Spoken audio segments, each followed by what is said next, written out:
وَإِذْ يَمْكُرُ بِكَ الَّذِينَ كَفَرُوا لِيُثْبِتُوكَ أَوْ يَقْتُلُوكَ أَوْ يُخْرِجُوكَ وَيَمْكُرُونَ وَيَمْكُرُ اللَّهُ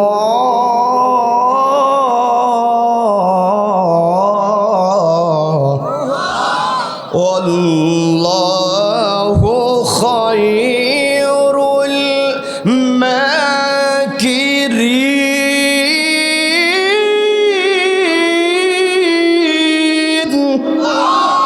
আল্লাহ রাব্বুল আলামিন নবীজিকে ডাক দিয়ে বলছেন, ওগো নবী, স্মরণ করুন সেই সময়ের কথা। ওয়াইদ ইয়ামকুরু বিকাল্লাযীনা কাফারু, এই সত্যকে প্রতিষ্ঠা করার জন্য কাফেররা আপনার বিরুদ্ধে এক নম্বরে যেই ষড়যন্ত্র করেছিল, লিয়ুসবিতুক, তারা আপনাকে শিয়াবে আবি তালিবের মধ্যে 3 বছরের বেশি সময় বন্দী অবস্থায় রেখে দিয়েছে। কথা বলেন ঠিক কিনা? আমি বানিয়ে বলছি না, আমি আমার কথা আমার পক্ষ থেকে বলছি না, আমি কথা বলছি একটি কিতাবকে সামনে রেখে। সেই কিতাবের নাম কি? এই কিতাবের কথা বলতে গিয়ে, সত্য কথা বলতে গিয়ে নবীজিকে বন্দী অবস্থায় রাখা হয়েছে।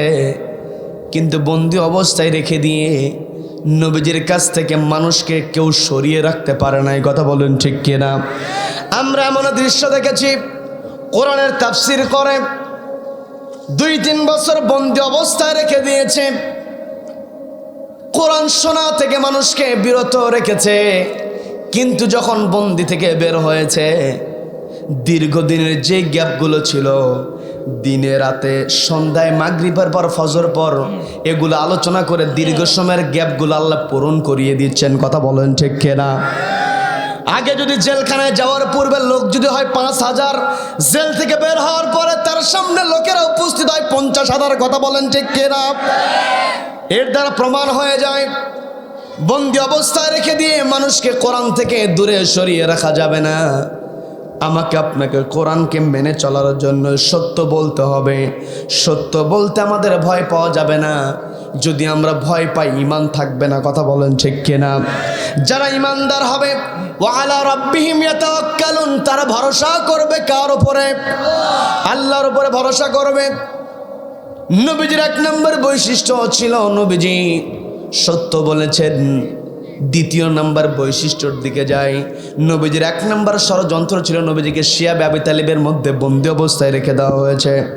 এরপরে যখন কাজ হয় নাই, নবীজিকে হত্যা করার জন্য কাফেররা হিজরতের রাতে, সবাই পড়ুন আউযু বিল্লাহি মিনাশ শাইতানির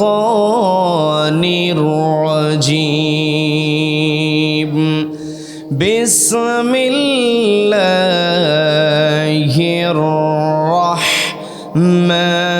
রাহমানির রাহিম।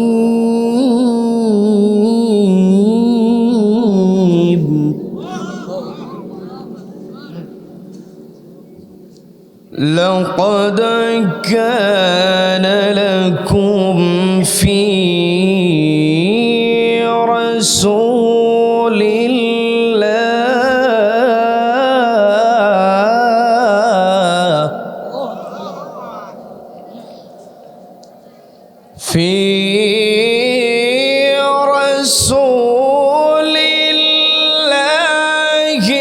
উসওয়াতুন হাসানাতুন লিমান কানা ইয়ারজুল্লাহ।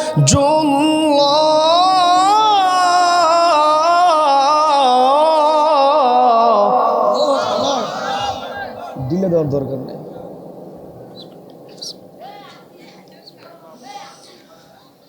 লিমান কানা ইয়ারজুল্লাহ ওয়াল ইয়াওমাল আখির ওয়া যাকারাল্লাহ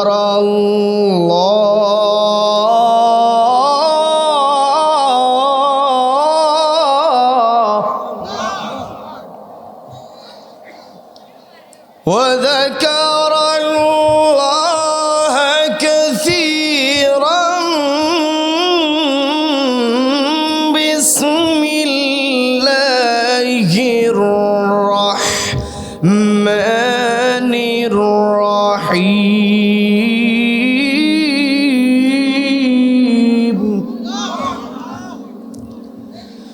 ইন্নাল্লাহ ওয়া মালাইকাতাহু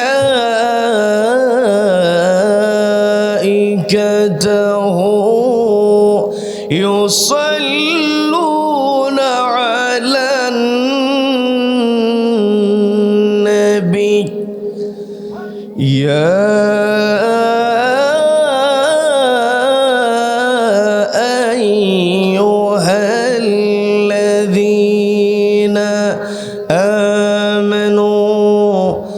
صلوا عليه وسلموا تسليما اللهم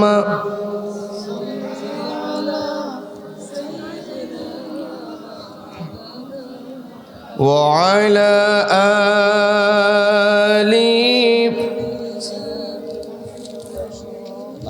সকলের অন্তরে নবীজির প্রতি দরদ মোহাব্বত প্রেম ভালোবাসা আছে না নেই? নবীর প্রতি মোহাব্বত কম না বেশি? যদি মোহাব্বত বেশি হয় তাহলে দরুদ পড়ার সময় আওয়াজ হবে কম না বেশি? কম না বেশি? আওয়াজ যদি বেশি দিতে হয়, শরীরের সমস্ত শক্তি কণ্ঠনালীতে উদিত করে নবীজির প্রেমে মতোয়ারা হয়ে জবান ছেড়ে দিয়ে সকলের কণ্ঠের সঙ্গে কণ্ঠ মিলিয়ে আমরা এক জায়গায় পড়ছি আল্লাহুম্মা সাল্লি আলা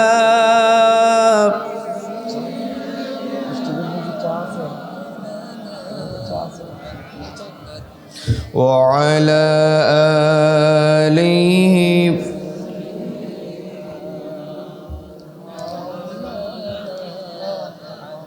যে মানুষ মানুষের বেদনায়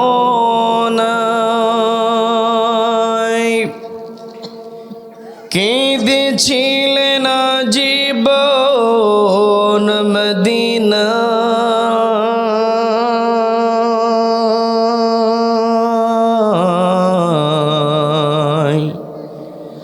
সেই মাটি সেই মানুষ যদি এত সুন্দর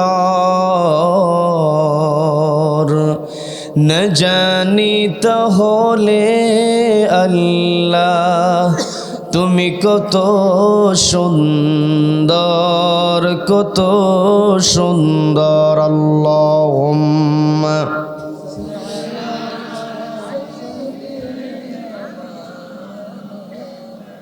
وعلى آله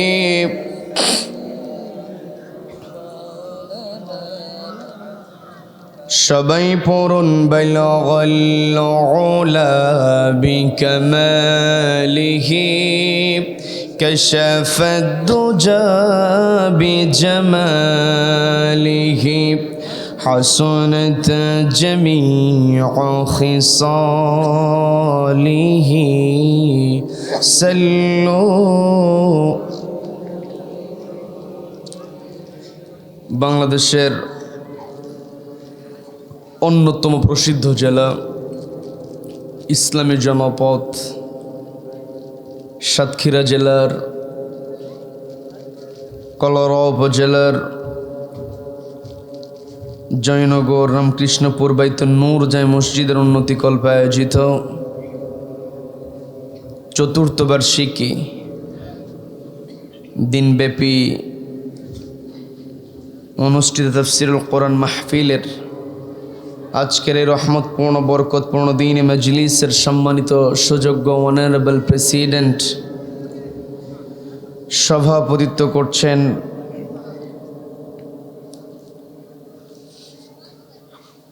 এক নং জয়নগর ইউনিয়ন পরিষদের সাবেক চেয়ারম্যান জননেতা জনাব মোহাম্মদ শামসুদ্দিন আল মাসউদ বাবু সাহেব।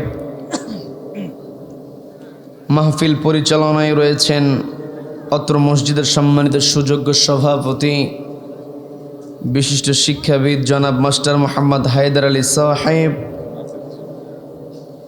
আমার পূর্বে কথা বলেছেন বিশিষ্ট আলেম দ্বীন, ইসলামী চিন্তাবিদ, মুফাসসিরে কোরআন আমার শ্রদ্ধাভাজন হযরত মাওলানা ইসমাইল হোসাইন সিরাজি সাহেব কথা বলেছেন। উদীয়মান তরুণ আলোচক, ইসলামী চিন্তাবিদ, আমার অত্যন্ত কাছের হযরত মাওলানা কারি জাহাঙ্গীর হোসাইন সিদ্দিকী সাহেব। আজকের মাহফিলের সম্মানিত প্রধান অতিথি,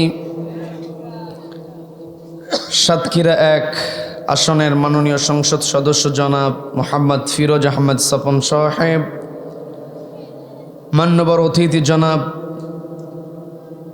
মোহাম্মদ আমিনুল ইসলাম লালটু সাহেব, সম্মানিত অতিথি জনাব এস.এম. আলতাফ হোসেন লালটু সাহেব সহ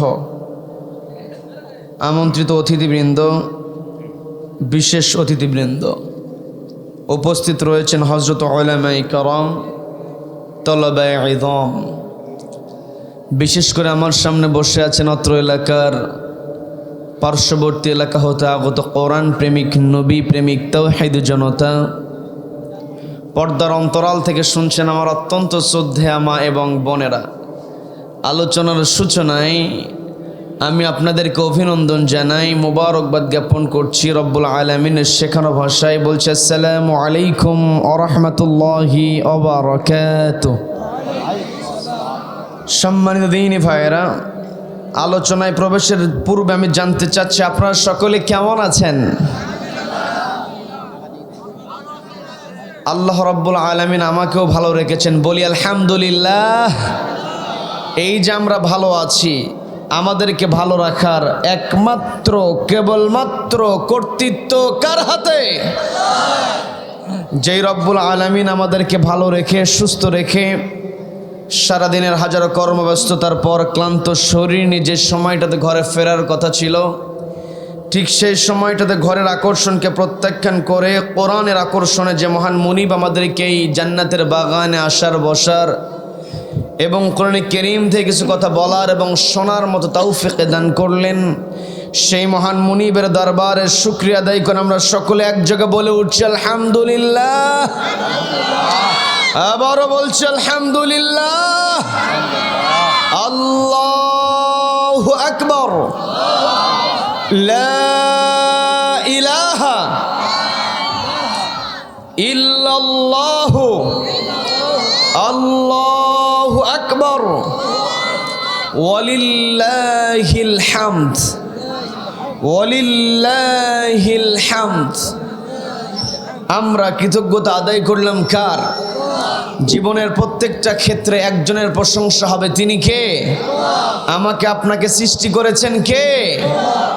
জগৎ সমূহে যত সৃষ্টি আছে সব সৃষ্টি করেছেন আল্লাহ, এতে কোনো সন্দেহ আছে?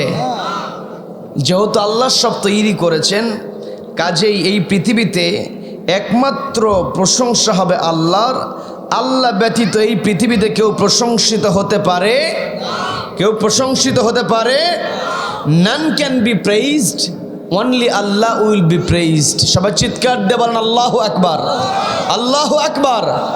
সম্মানিত দিনী ভাইয়েরা, আমরা যে আল্লাহর প্রশংসা করলাম, শুধু আমরাই যে আল্লাহর কৃতজ্ঞতা আদায় করি তা কিন্তু নয়।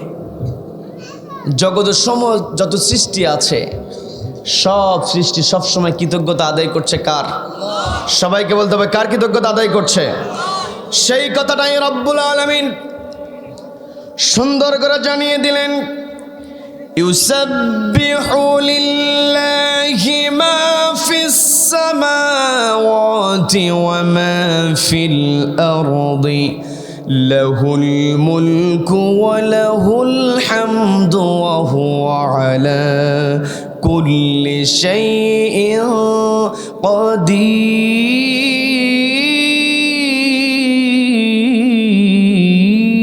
কাদির। আল্লাহ রাব্বুল আলামিন স্পষ্ট জানিয়ে দিলেন, ইউসাব্বিহু লিল্লাহি মা ফিস সামাওয়াতি ওয়া মা ফিল আরদ। আসমান এবং জমিনের মধ্যে যত সৃষ্টি আছে, ইউসাব্বিহু লিল্লাহ, সব সময় তাসবিহ জপছে কার নামে? এর কারণটা হলো লাহুল মুলক। এই পৃথিবীতে শুধু পৃথিবী নয়, যত জগৎ আছে সমস্ত জগৎ সমূহের মধ্যে লাহুল মুলক, একমাত্র রাজত্ব কার? আল্লাহর রাজত্ব। রাজত্ব যার হবে, ওয়ালাহুল হামদ, প্রশংসাও তারই হবে। আল্লাহ ব্যতীত কারো প্রশংসা হতে পারে না। আল্লাহর প্রশংসা আমরা কেন করব? রব্বুল আলামিন জানিয়ে দিলেন, ওয়া হুয়া আলা কুল্লি শাইইন কাদির। যত শক্তি আছে সমস্ত শক্তির উপরে একজন সমাসীন হয়ে আছেন, তিনি কে? তার মানে যত পাওয়ার আছে, যত ক্ষমতা আছে, সকল ক্ষমতার একমাত্র উৎস আছেন আল্লাহ। আল্লাহ ব্যতীত ক্ষমতার উৎস আর কেউ হতে পারে না। কথা বলেন ঠিক কিনা? কিন্তু যারা আল্লাহ ব্যতীত অন্য কাউকে ক্ষমতার উৎস বলবে, বুঝতে হবে এদের ঈমানের মধ্যে ভেজাল আছে। কথা বলেন ঠিক কিনা? আল্লাহ ব্যতীত অন্য কাউকে ক্ষমতার উৎস, শক্তির উৎস যদি বলে, নামের পূর্বে যতই মুহাম্মদ থাকুক না কেন, এরা হচ্ছে টাটকা মুনাফিক। কথা বলেন ঠিক কিনা? এই পৃথিবীতে আমরা এসেছি, পৃথিবীতে আল্লাহ রাব্বুল আলামিন আমাদেরকে পাঠিয়েছেন। পৃথিবীতে আমাদের বেঁচে থাকার জন্য যা যা প্রয়োজন সব কিছু আমাদেরকে দিয়েছেন কে? আল্লাহ রাব্বুল আলামিন সুন্দর করে জানিয়ে দিলেন, হুয়াল্লাযী খালাকা লাকুম মা ফিল আরদি জামিআ। আল্লাহ স্পষ্ট জানিয়ে দিলেন, এই পৃথিবীতে যা যা সৃষ্টি করা হয়েছে, খালাকা লাকুম, তোমাদের জন্য। বলেন আল্লাহু আকবার। এই পৃথিবীতে যত সৃষ্টি আমরা দেখি, আবার যেই সৃষ্টিগুলো আমাদের নজরে আসেন আমরা দেখতে পাই না, সমস্ত সৃষ্টি আল্লাহ করেছেন একমাত্র আমাদের জন্য। অসংখ্য অগণিত নিয়ামত আল্লাহ আমাদেরকে দিয়েছেন। এই পৃথিবীতে যত নিয়ামত আল্লাহ আমাদেরকে দিয়েছেন, এই নিয়ামত কখনো আমরা গুণে শেষ করতে পারবো নাকি? যত বড় প্রযুক্তি আমরা তৈরি করি না কেন, যত বড় সুপার কম্পিউটার আমরা তৈরি করি না কেন, রব্বুল আলামিন চ্যালেঞ্জ দিয়ে জানিয়ে দিলেন, ওয়া ইন তাউদ্দু নি'মাতাল্লাহি লা তুহসুহা ইন্নাল্লাহা লাগফুরুর রাহিম।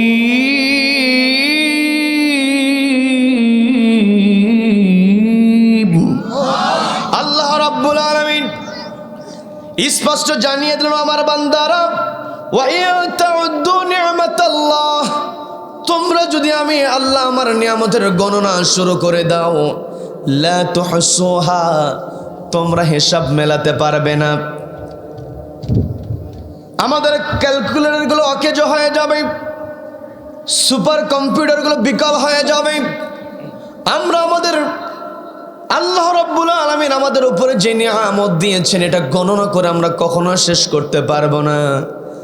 যদি আপনাদেরকে বোঝানোর জন্য একটা এক্সাম্পল আমি দেই, প্রায় জায়গাতে কথাটা আমি বলি, সেটা হলো, এই জায়গা আমরা যারা বসে আছি, এর চাইতে বহুগুণ বসে আছে পর্দার আড়ালে আমাদের মা বোনেরা। কথা বলেন ঠিক কিনা?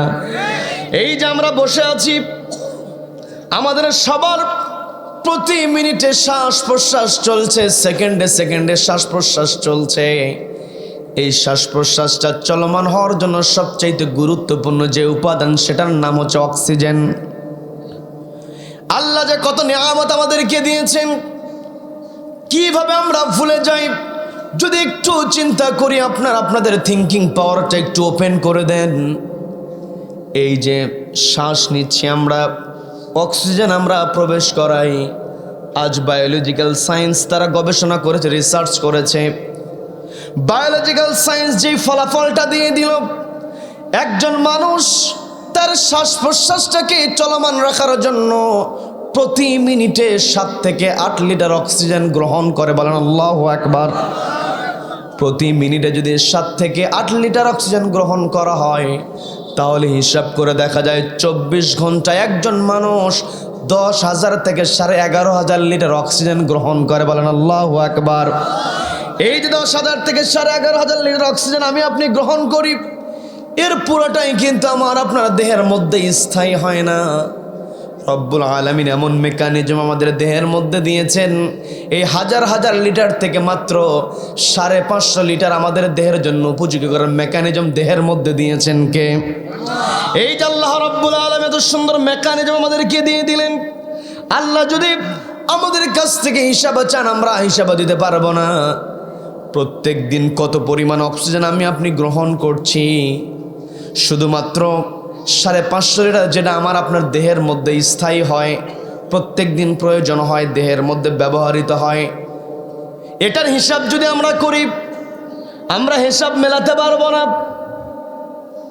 অনেক সময় রোগী যখন অসুস্থ হয়ে হসপিটালে ভর্তি হয়ে যায়, কয়েকদিন হাসপাতালে ভর্তি হয়েছে, অক্সিজেন সরবরাহ করা হয়েছে সিলিন্ডার অনুযায়ী, যখন বিলটা দিয়ে দেয় 6-7 লক্ষ টাকা বিল চলে আসে। কথা বলেন ঠিক কিনা? এর চেয়ে বেশি বিল চলে আসে। এই যে আল্লাহ রাব্বুল আলামিন লক্ষ লক্ষ কোটি কোটি টাকার অক্সিজেন আমাকে আপনাকে দিয়ে দিলেন, আমরা যদি হিসাব করি কত টাকার অক্সিজেন প্রত্যেক দিন গ্রহণ করি, হিসাব মেলাতে পারবো নাকি? আবার দেখেন, অক্সিজেনের ব্যাপারে দায়িত্বটা সরাসরি আল্লাহ নিজে নিয়েছেন। কারণ এই পৃথিবীতে যারা জুলুম করবে, জালিম যারা হবে, তারা এই গুরুত্বপূর্ণ এলিমেন্টগুলো নিয়ে মানুষকে বিপদে ফেলতে পারে। একটা এক্সাম্পল দিলে আপনারা বুঝতে পারবেন। অনেক সময় সমাবেশেরও অনুমতি দেওয়া হয় না, অনেক সময় মানুষের গ্যাদারিং হোক, যে কারণেই হোক অনুমতি দেওয়া হয় না। আমরা কারণ খুঁজতে যাব না, একটু বোঝানোর জন্য বলছি। যখন অনুমতি চাওয়া হয়, বলে অনুমতি দেওয়া হবে, একেবারে অনুমতি দেয় না। একেবারে শেষ সময়ে অনেক সময় অনেক প্রকারের বাধা চলে আসে। সম্মানিত ভাইয়েরা, আবার অনেক সময় প্রয়োজনেও বিভিন্ন পারিপার্শ্বিকের দিকে খেয়াল করে আমাকে আপনাকে বিভিন্ন সিদ্ধান্ত নিতে হয়। যদি এমন পরিস্থিতি হয়, উদ্দেশ্য প্রণোদিতভাবে প্রয়োজন ছাড়া অনেক সময় মানুষকে এক জায়গায় হতে দিতে চায় না। নবীজির সাহাবী আব্দুল্লাহ ইবনে মাসউদ রাদিয়াল্লাহু তাআলা আনহু যেই দিন কাবার চত্বরে সর্বপ্রথম কোরআন তেলাওয়াত করেছিলেন, কাবার চত্বরে কোরআন তেলাওয়াত করেছি, কোরআন তেলাওয়াত যখন তিনি শুরু করেছেন, যখন মানুষের জটলা পেকেছে, মানুষ যখন জড়ো হয়ে কোরআন তেলাওয়াত শুনছিল, আবু জেহেল দূর থেকে লক্ষ্য করেছিল মানুষেরা কেন কাবার চত্বরে একত্রিত হয়েছে। যখন আবু জেহেলকে জানানো হলো আব্দুল্লাহর পুত্র মুহাম্মদ সাল্লাল্লাহু আলাইহি ওয়াসাল্লামের সঙ্গে একটা যুবককে দেখা যায়, ওই যুবক কাবার চত্বরে কি যেন আবৃত্তি করছে। যখন আবু জেহেলকে মেসেজ দেওয়া হলো, আবু জেহেলের বোঝার কোনো বাকি ছিল নাকি? আবু জেহেলের বোঝার বাকি ছিল না। কারণ আবু জেহেল দিনের বেলা কোরআনের বিরোধিতা করলেও রাতের বেলা নবীজির ঘরের কোনায় দাঁড়িয়ে দাঁড়িয়ে কোরআন শুনতো। কথা বলেন ঠিক কিনা? আজ পৃথিবীতে আবু জেহেল মার্কা মানুষ যারা আছে, তারাও দেখবেন যখন ঘুম ধরে না তখন কোরআন তেলাওয়াত শোনে, কিন্তু যখন চেয়ারটা নড়বড়ে হওয়ার সম্ভাবনা দেখে তখন প্রকাশ্যে কোরআনের কথা বলতে দেয় না। কথা বলেন ঠিক কিনা? সম্মানিত দিনী ভাইয়েরা, এই জায়গায় যদি আপনি মানুষজনকে বসতে না দেন, অথবা কোনো সমাবেশে আপনি মানুষকে বসতে দেবেন না, আপনার হাতে যদি অক্সিজেনের ক্ষমতা আল্লাহ দিয়ে দিতেন, আমি যদি কাউকে বসতে না দেই, আমি মুখ দিয়ে বলবো না, কিন্তু আমার আপনার হাতে যদি অক্সিজেনের ক্ষমতা থাকে, আমি ঘোষণা দিয়ে দিব তোমরা বসো, আমার কোনো আপত্তি নাই। যখনই বসে যাবে আমার চিন্তা অনুযায়ী আমি অক্সিজেন বন্ধ করে দেব। অক্সিজেন বন্ধ করে দিলে কেউ আর থাকবে নাকি? সবাই বলেন থাকবে নাকি? আমাদের দেশে ক্ষমতার পালা বদল হয়, আমরা সেই দিকে যাব না। অনেক সময় অনুমতি দেওয়া হয় না। অনুমতি যখন দেওয়া হয় না, এই যে বিভিন্ন কৌশল করা হয়, কৌশল করা লাগতো না, শুধুমাত্র লিখিত অনুমতিও দিয়ে দিত। অনুমতি দেওয়া হলো, নির্ধারিত সময় মানুষজন উপস্থিত হয়ে যেত। মানুষজন যখন তারা সমাবেশে একত্রিত হয়ে যেত, আমার আপনার ক্ষমতায় যদি অক্সিজেন থাকতো, আমার আপনার হাতের মধ্যে, আমার আপনার কর্তৃত্বের মধ্যে যদি অক্সিজেন থাকতো, তাহলে আমি আপনি সঙ্গে সঙ্গে অক্সিজেনটা বন্ধ করে দিতাম। সাংবাদিকরা এসে প্রশ্ন করত, কি ব্যাপার, আপনারা ওই জায়গাতে অক্সিজেন বন্ধ করে দিয়েছেন কেন? পাল্টা জবাব দেওয়া হতো, আমরা অক্সিজেন বন্ধ করি নাই, বরং যারা ওখানে গিয়েছিল তাদের নাকের মধ্যে সমস্যা। কথা বলেন ঠিক কিনা? কি কথা বলেন? তার মানে আল্লাহ যেই কর্তৃত্বটা রেখে দিলেন, পৃথিবীর কোনো মানুষ এটাকে নিজের কর্তৃত্বে রেখে দিলে এই পৃথিবীতে মানুষ সহজে বসবাস করতে পারত।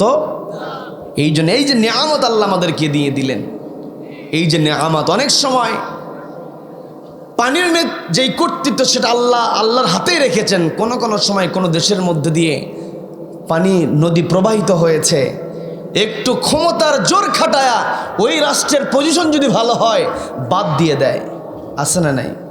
আছে না নাই? আবার যখন পানি বেশি হয়ে যায় বাদ ছেড়ে দেয়, আছে না নাই? আছে না নাই? এই যে অপব্যবহারগুলো হচ্ছে, দুনিয়াতে হয়তো বিচার হচ্ছে না, কিন্তু কিয়ামতের ময়দানে আলাইসাল্লাহু বিআহকামিল হাকিমিন, যেই দিন আল্লাহ বিচার কায়েম করবেন, দুনিয়াতে যারা জুলুম করবে তাদের বিরুদ্ধে সরাসরি আল্লাহ অ্যাকশনে যাবেন। কথা বলেন ঠিক কিনা? সম্মানিত দিনী ভাইরা, আল্লাহ রাব্বুল আলামিন দুনিয়ার সবকিছু আমার আপনার জন্য তৈরি করলেন, এত নিয়ামত দিলেন, অক্সিজেন আমরা গ্রহণ করি। এই যে আমি এই জায়গায় কথা বলছি, এই কথা বলার জন্য আমার জিহবা নাড়াতে হচ্ছে। জিহবা না নাড়িয়ে আমি কি কথা বলতে পারবো নাকি? আবার জিহবা থাকলেই কিন্তু নড়লেই যে কথা হবে তা কিন্তু নয়। গরু ছাগলের জিহবা আছে না নাই? তাদের জিহবাও নড়ে, অন্যান্য প্রাণীর জিহবাও নড়ে। জিহবা নড়লেই কথা হবে না। আমি বিস্তারিত কথা কিভাবে আমাদের ভোকাল কর্ড থেকে তৈরি হয় সেই দিকে যাব না। আমি শুধু আপনাদেরকে বোঝানোর জন্য বলছি, এই যে আমি জিহবা নাড়িয়ে কথা বলছি, এই জিহবার কাজ শুধুমাত্র কথা বলা নয়। আমি আপনি যেই খাবারটা গ্রহণ করব, ওই খাবার কেমন স্বাদ, লবণ বেশি হয়েছে নাকি কম হয়েছে, ঝাল হয়েছে কিনা, কোন মাছের কেমন স্বাদ, চিংড়ি মাছ কেমন লাগে, পুঁটি মাছ কেমন লাগে, ইলিশ মাছের স্বাদটা কেমন, কোন দোকানের মিষ্টি কেমন, একেবারে ভিআইপি দোকানের মিষ্টি কেমন, আবার একেবারে হাটের মিষ্টি কেমন, জিহবার মধ্যে দেওয়ার সঙ্গে সঙ্গে জিহবা বলে দিতে পারে। কথা বলেন ঠিক কিনা? এত সুন্দর জিহবা আল্লাহ রাব্বুল আলামিন আমাকে আপনাকে দিয়েছেন। কত খাবার আমি আপনি খাই, যদি শুধুমাত্র মাছের জন্য, যত মাছ আছে মাছের টেস্ট করার জন্য একটা জিহবা দেওয়া হতো, যত গোস্ত আছে গোস্তের জন্য একটা জিহবা দেওয়া হতো, তাহলে আমাদের খাওয়ার ক্ষেত্রে সমস্যা হতো কি হতো না? জিহবা বারবার চেঞ্জ করা লাগতো, কিন্তু আল্লাহ তা করলেন না। এই জিহবার মধ্যে, একটা জিহবার মধ্যে রব্বুল আলামিন দিয়ে দিলেন 2000 থেকে 8000 স্বাদকুরি। বলেন আল্লাহু আকবার। এই যে জিহবা দিয়ে আমরা খাবার গ্রহণ করছি, এই জিহবা দিয়ে আমরা কথা বলছি, এই জিহবা দিয়ে কথা বলতে হবে সত্য কথা। কথা বলেন ঠিক কিনা? মিথ্যা কথা বলা যাবে নাকি? আবার জিহবার উপরে যদি আমরা চলে যাই, যেই নাকটা আছে, আমি আপনি যেই খাবার গ্রহণ করব, খাবার গ্রহণের পূর্বে আমি আপনি জিহবা দিয়ে তো টেস্ট করব, কিন্তু জিহবার কাছে পৌঁছার পূর্বে নাক যদি গ্রিন সিগন্যাল না দেয়, নাক যদি পজিটিভ না বলে, আমি আপনি সেই খাবার খাবো নাকি? নাক যদি বলে যেটা খাওয়া যাবে না, দুর্গন্ধ হয়ে গিয়েছে, নষ্ট হয়ে গিয়েছে, তুই ক্ষমতা থাকুক না কেন, জিহবা ওটার টেস্ট নিতে পারবে না। কথা বলেন ঠিক কিনা? এই যে অসংখ্য ঘ্রাণ গুনতে আল্লাহ আমার আপনার নাকের মধ্যে দিয়ে দিলেন, ঘ্রাণ কোষগুলো দিয়েছেন। আপনি গোলাপ ফুলের ঘ্রাণটা কেমন, আবার বেলি ফুলের ঘ্রাণ কেমন, আপনি পোলার চালের ঘ্রাণটা কেমন, শুধুমাত্র কাটারি ভোগ চাল দিয়ে রান্না করলে কেমন স্বাদ হয়, নাক এগুলো বলে দিতে পারে কি পারে না? এত সুন্দর জায়গায় নাকটা সেট করে দিলেন। খাবারের জন্য নাক ছাড়া আমরা চলতে পারতাম না। আল্লাহ যদি চাইতেন নাকটা অন্য জায়গায় দিতেন। এত সুন্দর জায়গায় নাক আল্লাহ দিয়েছেন, এটার জন্য কোনো দরখাস্ত আমরা করেছি নাকি? এই নাকটা যদি মুখের উপরে না থেকে বগলের নিচে থাকতো তাহলে কোন অবস্থা হতো? গরমের দিনে না হয় পোশাক আশাক কম থেকে একটা পোশাক থাকে, আপনি আমি খাবার খাওয়ার জন্য যদি বগলের নিচে নাক হতো, একটা কাপড় সরায় দিয়া হয়তো বগলের নিচে দিতাম, কিন্তু শীতের দিনে কি হতো? 4-5টা পোশাক। এই যে এত সুন্দর আল্লাহ আমাকে আপনাকে তৈরি করলেন, এই তৈরি করার পিছনে কারণ আছে না নাই? সবাইকে বলতে হবে কারণ আছে না নাই? কোরআনকে প্রশ্ন করলে সেই কারণ কোরআন বলতে পারে কি পারে না? কোরআন এমন একটি কিতাব, এই কোরআনটাকে আল্লাহ রাব্বুল আলামিন আমার আপনার জন্য দিয়েছেন। পৃথিবীর অন্যান্য ধর্মগ্রন্থের ন্যায় গতানুগতিক কোনো ধর্মগ্রন্থের নাম কোরআন নয়। কোরআন হচ্ছে the complete code of life. বলেন আল্লাহু আকবার। এই কোরআনের মধ্যে আল্লাহ সব বিধান কোড করে দিয়েছেন। আমার আপনার জন্য যা যা দরকার, the methodological analysis to solve any problem in this world. এই পৃথিবীতে মানব জীবনে যত বড় সমস্যাই তৈরি হোক না কেন, কোরআনকে প্রশ্ন করতে দেরি, কোরআন সমাধান দিতে দেরি করেন। বলেন আল্লাহু আকবার। এই কোরআনকে যদি প্রশ্ন করা হয়, কোরআন আল্লাহ রাব্বুল আলামিন এত নিয়ামত আমাদেরকে দিয়েছেন, সব কিছু আমাদের জন্য তৈরি করেছেন, কারণটা তুমি জানিয়ে দাও। খুবই পরিচিত আয়াত, সবাই আমার সঙ্গে পড়েন। ওয়ামা খালাকাতুল জিন্না ওয়াল ইনসা ইল্লা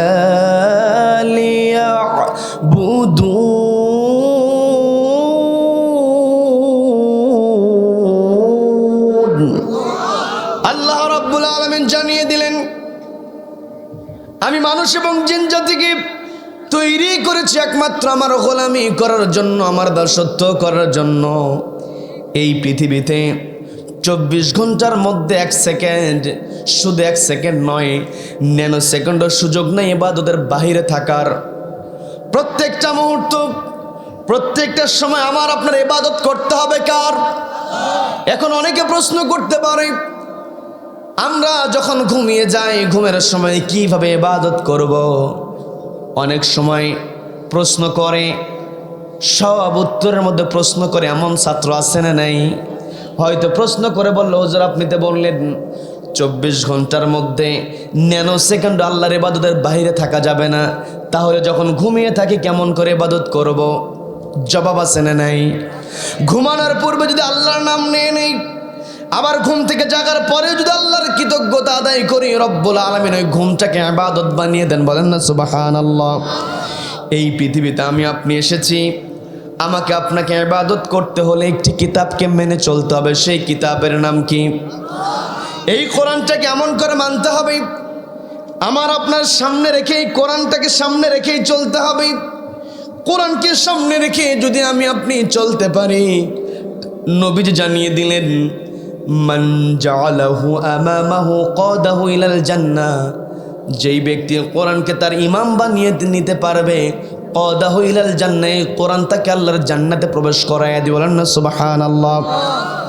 আমরা আল্লাহর জান্নাতে যেতে চাই কি চাই না? আল্লাহর জান্নাতে যেতে চাইলে হলে আমাকে অবশ্যই কোরআনটাকে মানতে হবে। আর এই কোরআন যদি মানতে চাই, তাহলে আমাকে আপনাকে অনুসরণ করতে হবে রাহমাতুল লিল আলামিন নবী মুহাম্মদুর রাসূলুল্লাহ সাল্লাল্লাহু আলাইহি ওয়াসাল্লামকে। কথা বলেন ঠিক কিনা? নবীজির ব্যাপারে, নবীজিকে যে আমাদেরকে অনুসরণ করতে হবে, এই ব্যাপারে পবিত্র কোরআনের যে আয়াতগুলো অবতীর্ণ হয়েছে, এর মধ্য থেকে আমি আমার আলোচনার সূচনায় পবিত্র কোরআনের 33 নম্বর সূরা সূরাতুল আহজাবের 21 নম্বর আয়াতে কারিমা তেলাওয়াত করেছি। এই আয়াতকে সামনে রেখে কিছু কথা আমি আপনাদের সামনে যেন আমল করার নিয়তে বলতে পারি, এবং আপনারা যেন আমল করার নিয়তে শুনতে পারেন। রব্বুল আলামিন তৌফিক দান করেন। বলেন আমিন। সম্মানিত দিনী ভাইরা, নবীজিকে অনুসরণ করতে হবে। নবীজিকে অনুসরণ ছাড়া কোরআন আমরা অনুসরণ করতে পারবো না, কারণ নবীজির জীবনীতে যা আছে কোরআনের মধ্যে তাই বর্ণিত আছে। কোরআনের মধ্যে যা বর্ণনা করা হয়েছে নবীজির জীবনের মধ্যে তাই আছে। বলেন আল্লাহু আকবার। আয়েশা সিদ্দিকা রাদিয়াল্লাহু তাআলা আনহা তিনি বলে দিলেন, কানা খুলুকুল কোরআন, নবীজি হচ্ছেন জীবন্ত কোরআন। বলেন আল্লাহু আকবার। সেই নবীজির ব্যাপারে আল্লাহ রাব্বুল আলামিন 33 নম্বর সূরা সূরাতুল আহজাবের 21 নম্বর আয়াতে বলে দিলেন, আমি আমার আলোচনার সূচনায় তেলাওয়াত করেছি, সবাই আমার সঙ্গে পড়েন।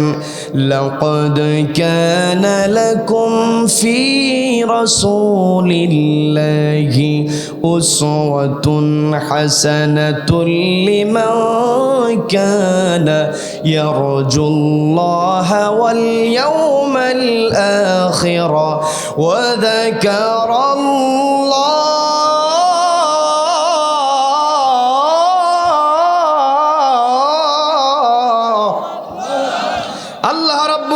স্পষ্ট জানিয়ে দিলেন, লাকাদ কানা লাকুম ফি রাসূলিল্লাহি উসওয়াতুন হাসানাহ, নিশ্চয় আমি রাসূলের মধ্যে তোমাদের জন্য উত্তম আদর্শ রেখে দিয়েছি। উসওয়াতুন হাসানা, the best character for us, আমাদের জন্য উত্তম আদর্শ নবীজির মধ্যে ঢুকিয়ে দিয়েছেন কে? এই পৃথিবীতে নবীজির আদর্শ ছাড়া অন্য কোনো আদর্শ গ্রহণ করা যাবে নাকি? অন্য কাউকে আদর্শ হিসেবে গ্রহণ করা যাবে না। আমার যুবক ভাইরা একটু মনোযোগ দিয়ে বোঝার চেষ্টা করবে। তরুণ কিশোর ভাইদেরকে বলছি, নবীজির জীবনের দিকে তোমাকে লক্ষ্য করতে হবে। যুবক ভাইদেরকে বলছি, ভাই নবীজির জীবনী এমন জীবনী, নবীজিকে সরাসরি পরিচালনা করেছেন কে? নবীজি একজন সফল শিশু, নবীজি একজন সফল বালক, নবীজি একজন সফল কিশোর, নবীজি একজন সফল তরুণ, নবীজি একজন সফল যুবক, নবীজি একজন সফল স্বামী, নবীজি একজন সফল রাষ্ট্রনায়ক। কথা বলেন ঠিক কিনা? নবীজির জীবনীতে কালে এমন কোনো বিষয় নাই নবীজির জীবনীতে নাই, বলেন আল্লাহু আকবার। এই নবীজিকে আদর্শ হিসেবে মানতে হবে। দুনিয়ার কোনো ফেক আইডলের পিছনে করা যাবে না। দুনিয়াতেও আমার যুবক ভাইরা, তুমি যাদেরকে আইডল মনে করছো, নায়ক নায়িকা মনে করছো, হিরো হিরোইন মনে করছো, তারা তো মূলত সবাই চিটার। কথা বলেন ঠিক কিনা? কি কথা বলেন? পর্দালের মা বোনেরা শুনছেন, কানটা একটু খাড়া করে শুনবেন। আমার এই কথা বিগত দিনে ভেবেছেন কিনা আমি জানি না, তবে আপনাদেরকে একটু স্মরণ করিয়ে দিতে চাই।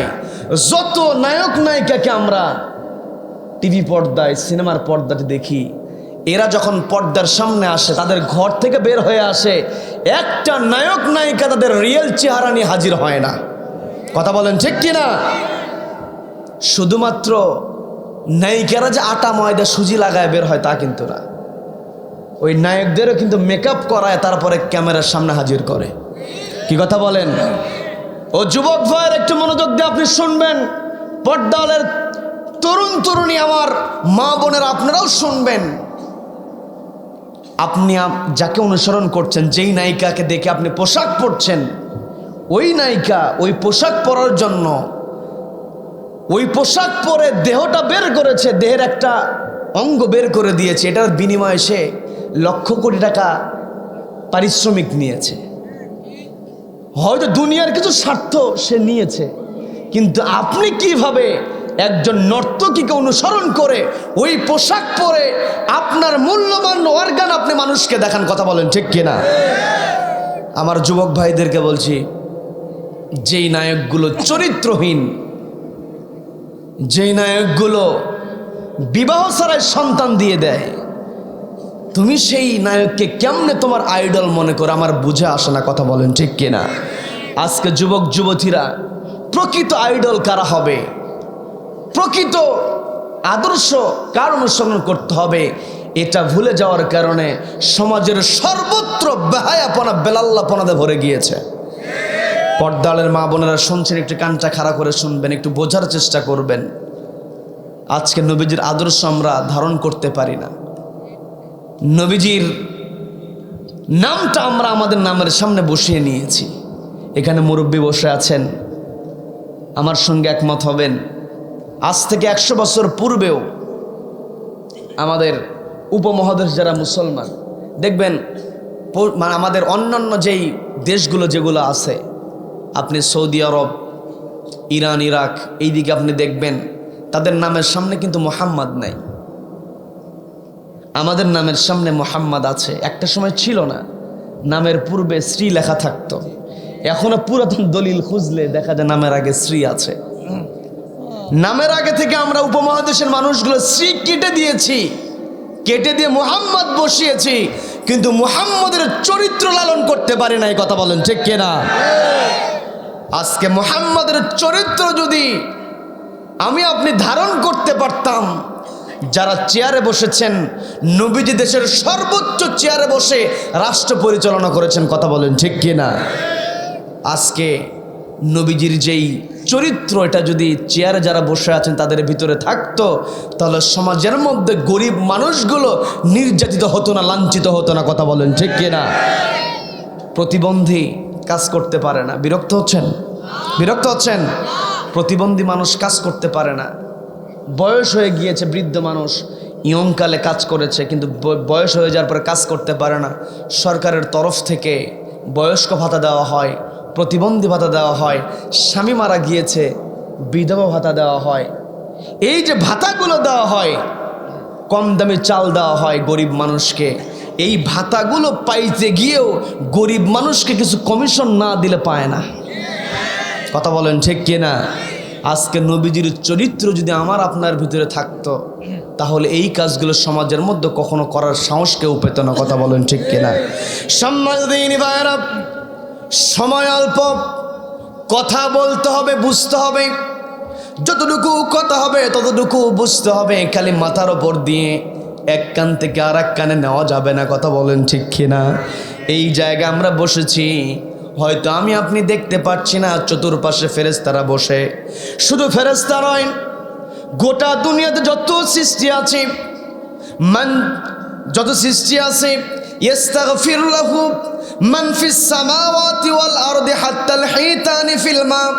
নবীজি জানিয়ে দিলেন, যখন কোনো মানুষ কোরআনের জ্ঞান অর্জন করে, ওই কোরআনের জ্ঞান অন্বেষণকারী ব্যক্তির জন্য কুল কায়নাতে, এমনকি হাত্তাল হিতানি ফিল মা, পানির মধ্যে যে মাছগুলো বসবাস করে, ইস্তাগফির লাহু, আল্লাহর কাছে ক্ষমা প্রার্থনা করতে থাকে। বলেন না সুবহানাল্লাহ? এই জায়গায় বসেছি, মনোযোগ দিতে হবে। হতে পারে এই মাহফিলটা আমার আপনার নাজাতের ওসিলা হতে পারে কি পারে না, হেদায়েতের জরিয়া হতে পারে। একটু বোঝার চেষ্টা করবেন। নবীজিকে আমাদের জন্য আদর্শ বানিয়ে দিলেন, নবীজির আদর্শের বাইরে অন্য কোনো আদর্শ গ্রহণ করা যাবে না। নবীজির গোটা জিন্দেগি যদি আমরা আলোচনা করে আমরা শেষ করতে পারবো না। কারণ কোরআনের যেই আলোচনা, কোরআনের যেই তাফসির যেটা করা হয়, আমি আপনি যদি শুরু করে দেই, কোরআনের তাফসির কখনো শেষ হবে নাকি? কখনো শেষ হবে না। রব্বুল আলামিন জানিয়ে দিলেন, ওয়ালাউ আন্নামা ফিল আরদি মিন শাজারাতিন আকলামু ওয়াল বাহরু ইয়ামুদ্দুহু মিন বা'দিহি সাব'আতু আবহুরিম মা নাফিদাত কালিমাতুল্লাহ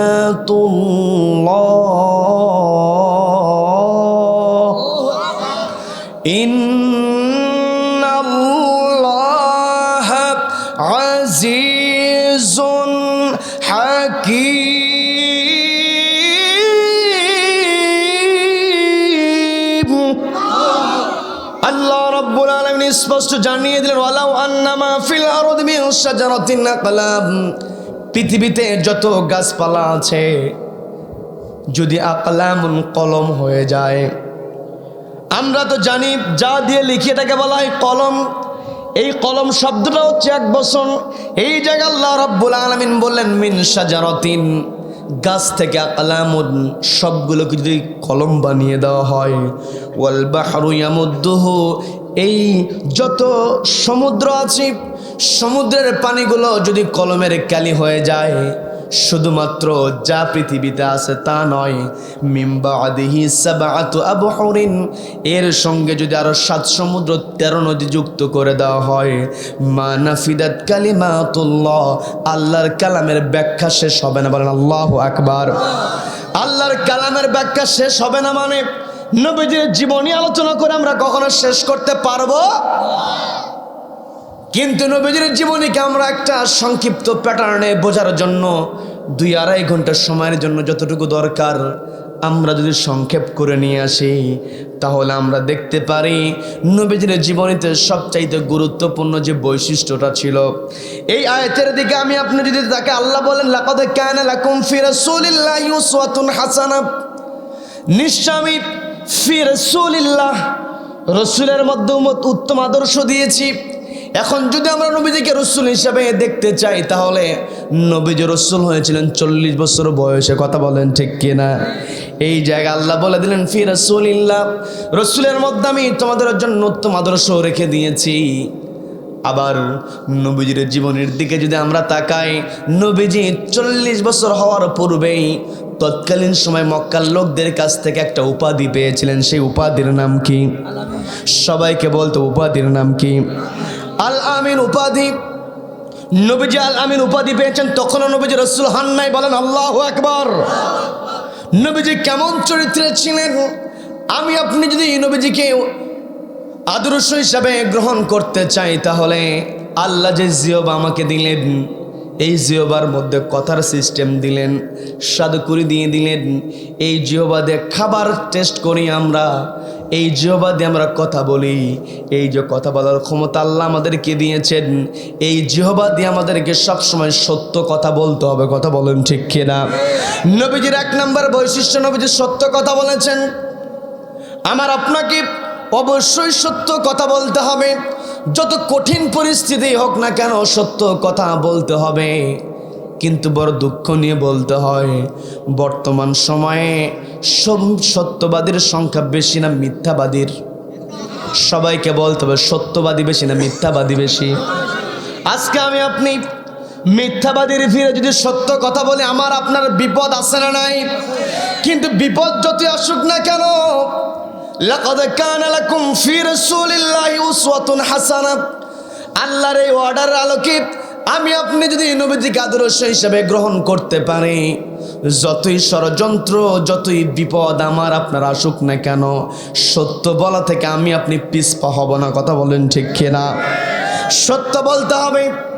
আবার সত্য কথা হয় সোজা, সত্য কথা কখনো বাঁকা হতে পারে না। কথা বলেন ঠিক কিনা? সেটাও কোরআনের মধ্যে আছে। আল্লাহ জানিয়ে দিলেন, আলহামদুলিল্লাহিল্লাযী আনজালা আলা আবদিহিল কিতাবা ওয়া লাম ইয়াজআল লাহু ইওয়াজা। আল্লাহ জানিয়ে দিলেন প্রশংসা সে আল্লাহর হবে, আল্লাযী আনজালা আলা আবদিহিল কিতাব, যেই প্রভু তার বান্দার উপরে কিতাব অবতীর্ণ করেছেন, সেই কিতাবের নাম কি? সবাইকে বলতে হবে কিতাবের নাম কি? এই কোরআনের ব্যাপারে আল্লাহ রাব্বুল আলামিন এই আয়াতের মধ্যে যে মেসেজ দিয়ে দিলেন সেটা হলো ওয়ালাম ইয়াজআল লাহু ইওয়াজা। এই কোরআনের মধ্যে কোনো বক্রতা নাই, কোরআনের মধ্যে কোনো বাঁকা কথা নাই, কোরআনের মধ্যে আছে সোজা কথা। কথা বলেন ঠিক কিনা? কিন্তু আমার সমাজের মধ্যে কথা একটু বাঁকিয়ে বলে, পেঁচায়া সত্যকে মিথ্যা বানায়, আবার বাঁকা করে অ্যাঙ্গেল করে কি করে মিথ্যাকে সত্য বানায়। এমন লোক আছে না নাই? কৌশলী মানুষ আছে না নাই? কিন্তু তোমার যতই কৌশল থাকুক না কেন, আল্লাহু খায়রুল মাকিরিন, আল্লাহর চাইতে বড় কৌশল কেউ করতে পারবে না। কথা বলেন ঠিক কিনা? আমরা অনেক কৌশলী দেখি। এলাকার এক মাতব্বর, কিছু পাতি নেতা আছে, মাতবরি করে, আছে না নাই? আছে না নাই? বর্তমানে তো কর্মীর চাইতে নেতা বেশি। কি কথা বলেন? এমনও দৃশ্য চোখে পড়ে, কর্মীরা সব নেতা হয়ে গেছে, কর্মী খুঁজে পাওয়া যায় না, সব স্টেজে উঠে গেছে, স্টেজ ভেঙে যায়। আছে না নাই? তেমন সবাই চায় যে কি হব, নেতা হব। কিন্তু নেতা হওয়ার বৈশিষ্ট্য দরকার আছে। নেতার দাম আল্লাহর কাছে আছে। কি কথা বলেন? কিয়ামতের কঠিন ময়দানে যেই দিন আরশের নিচে কোনো ছায়া থাকবে না, আল্লাহ ছায়া দিবেন। 1 নম্বর যাদেরকে ছায়া দিবেন, কথা বলেছেন ইমামুন আদিলুন, বলেছেন নেতা তো হবেই, কিন্তু নেতার মতো নেতা হতে হবে। কিন্তু আমার দেশে কষ্ট নিয়ে বলতে হয়, কথাটাকে ভিন্ন দিকে নিয়ে যাবেন না, একটু বোঝার চেষ্টা করবেন। আমার দেশে যখন নির্বাচন হয়, পার্লামেন্ট মেম্বার যারা হবে, জনগণের কাছ থেকে ম্যান্ডেট নিয়ে তারা যাবে, নির্বাচন কমিশন কিছু শর্ত জড়িয়ে দেয়, হলফনামা জমা দিতে হয়। আমার মনে হয় বাংলাদেশের সবচাইতে বেশি মিথ্যা কথা ওই হলফনামার মধ্যে। কি কথা বলেন? এটা আমার কথা না, বাংলাদেশে যেগুলো জাতীয় পত্রিকা আছে ওই পত্রিকা দেখে আমি পড়তেছি। হলফনামা তো আমি পড়ি নাই, পত্রিকার সাংবাদিকেরা হেডলাইন করেছে, এত এত মিথ্যা কথা দেওয়া হয়েছে। এখন যেই এমপি হলফনামার মধ্যে মিথ্যা কথা বলে হলফনামা জমা দিয়ে দেয়, এমপি হওয়ার পরে যতই শপথ করুক না কেন, ওই এমপি জনগণের টাকা জনগণকে কখনোই দিবে না, নিজের পকেটে ঢোকাবে। কথা বলেন ঠিক কিনা? আজকে নবীজির আদর্শ যদি থাকতো, দেখবেন হলফনামা জমা দিয়েছে, সেখানে নিজের নাম লিখেছে, নামের পূর্বে লেখা আছে মোহাম্মদ, নাম লিখেছে শুরু করেছে মোহাম্মদ দিয়া, কিন্তু মোহাম্মদের যে 1 নম্বর বৈশিষ্ট্য, সেই সত্য কথা বলে নাই, মিথ্যা কথা বলেছে। কথা বলেন ঠিক কিনা? এই কথা বললেই অনেকের আবার অ্যালার্জি শুরু হয়ে যায়, আছে না নাই? অনেকে বলে দেখো হুজুর তো নেতাদের বিরুদ্ধে কথা বলছে। না, হুজুররা কারো বিরুদ্ধে কথা বলে না, হুজুররা একজনের পক্ষে কথা বলে। তিনি কে? তিনি কে? আল্লাহর পক্ষে যারা কথা বলবে, যত বিপদ আসুক না কেন, এই বিপদকে তারা বিপদ মনে করবে না। কি কথা বলেন? তো এক নেতা আছে, দোকানদারের কাছে গিয়েছে, মুরগির দোকানে। কিসের দোকানে? আলোচনা শুনতেছেন? আলোচনা চলবে? চলবে কতক্ষণ? সারা রাত বলে, সারা রাত, সারা রাত, সারা রাত। বক্তা কাত, কারণ সারা রাত কথা বললে বক্তা সোজা থাকতে পারবে। এই কোরআনের কথা শুধুমাত্র সারা রাত হবে না, যতদিন পর্যন্ত পূর্ব দিগন্তে সূর্য উদিত হয়ে পশ্চিম আকাশে অস্ত যাবে, ততদিন পর্যন্ত কোরআনের কথা হবে। কোন কোরআন বিদ্বেষী কোরআনকে থামাতে পারবে না। কারা কারা মতের পক্ষে আছে? 2 হাত আল্লাহকে দেখান।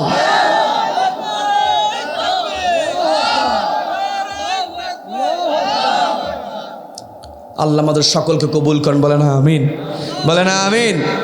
সম্মানিত দিনী ভাইরা, নেতা গেছে মুরগির দোকানে, গিয়ে বলছে মুরগি দাও। আছে না? অন্য মানুষ থাকলেও তারপরও দেখা যায় দোকানে ভিড়, তারপরও গলা মোটা করে, কারণ মদের বোতল, গাঁজার টান, কণ্ঠে এমনি মোটা হয়ে গেছে। কি কথা বলেন? আছে না নাই? হয়তো জনগণ এগুলো বলে না, ভয়ে বলে না। হাদিসে এটাও আছে, হাদিসে এটাও আছে, মাখাফাত শাররি ওয়া আকরিমের রজুল। লোকেরা ওই সমস্ত কুলাঙ্গারদেরকে সম্মান দেবে, মাখাফাত শাররি, ভয়ে। কারণ যদি সম্মান না দেয়, বিপদের মধ্যে ফেলে দেয়। আছে না নাই?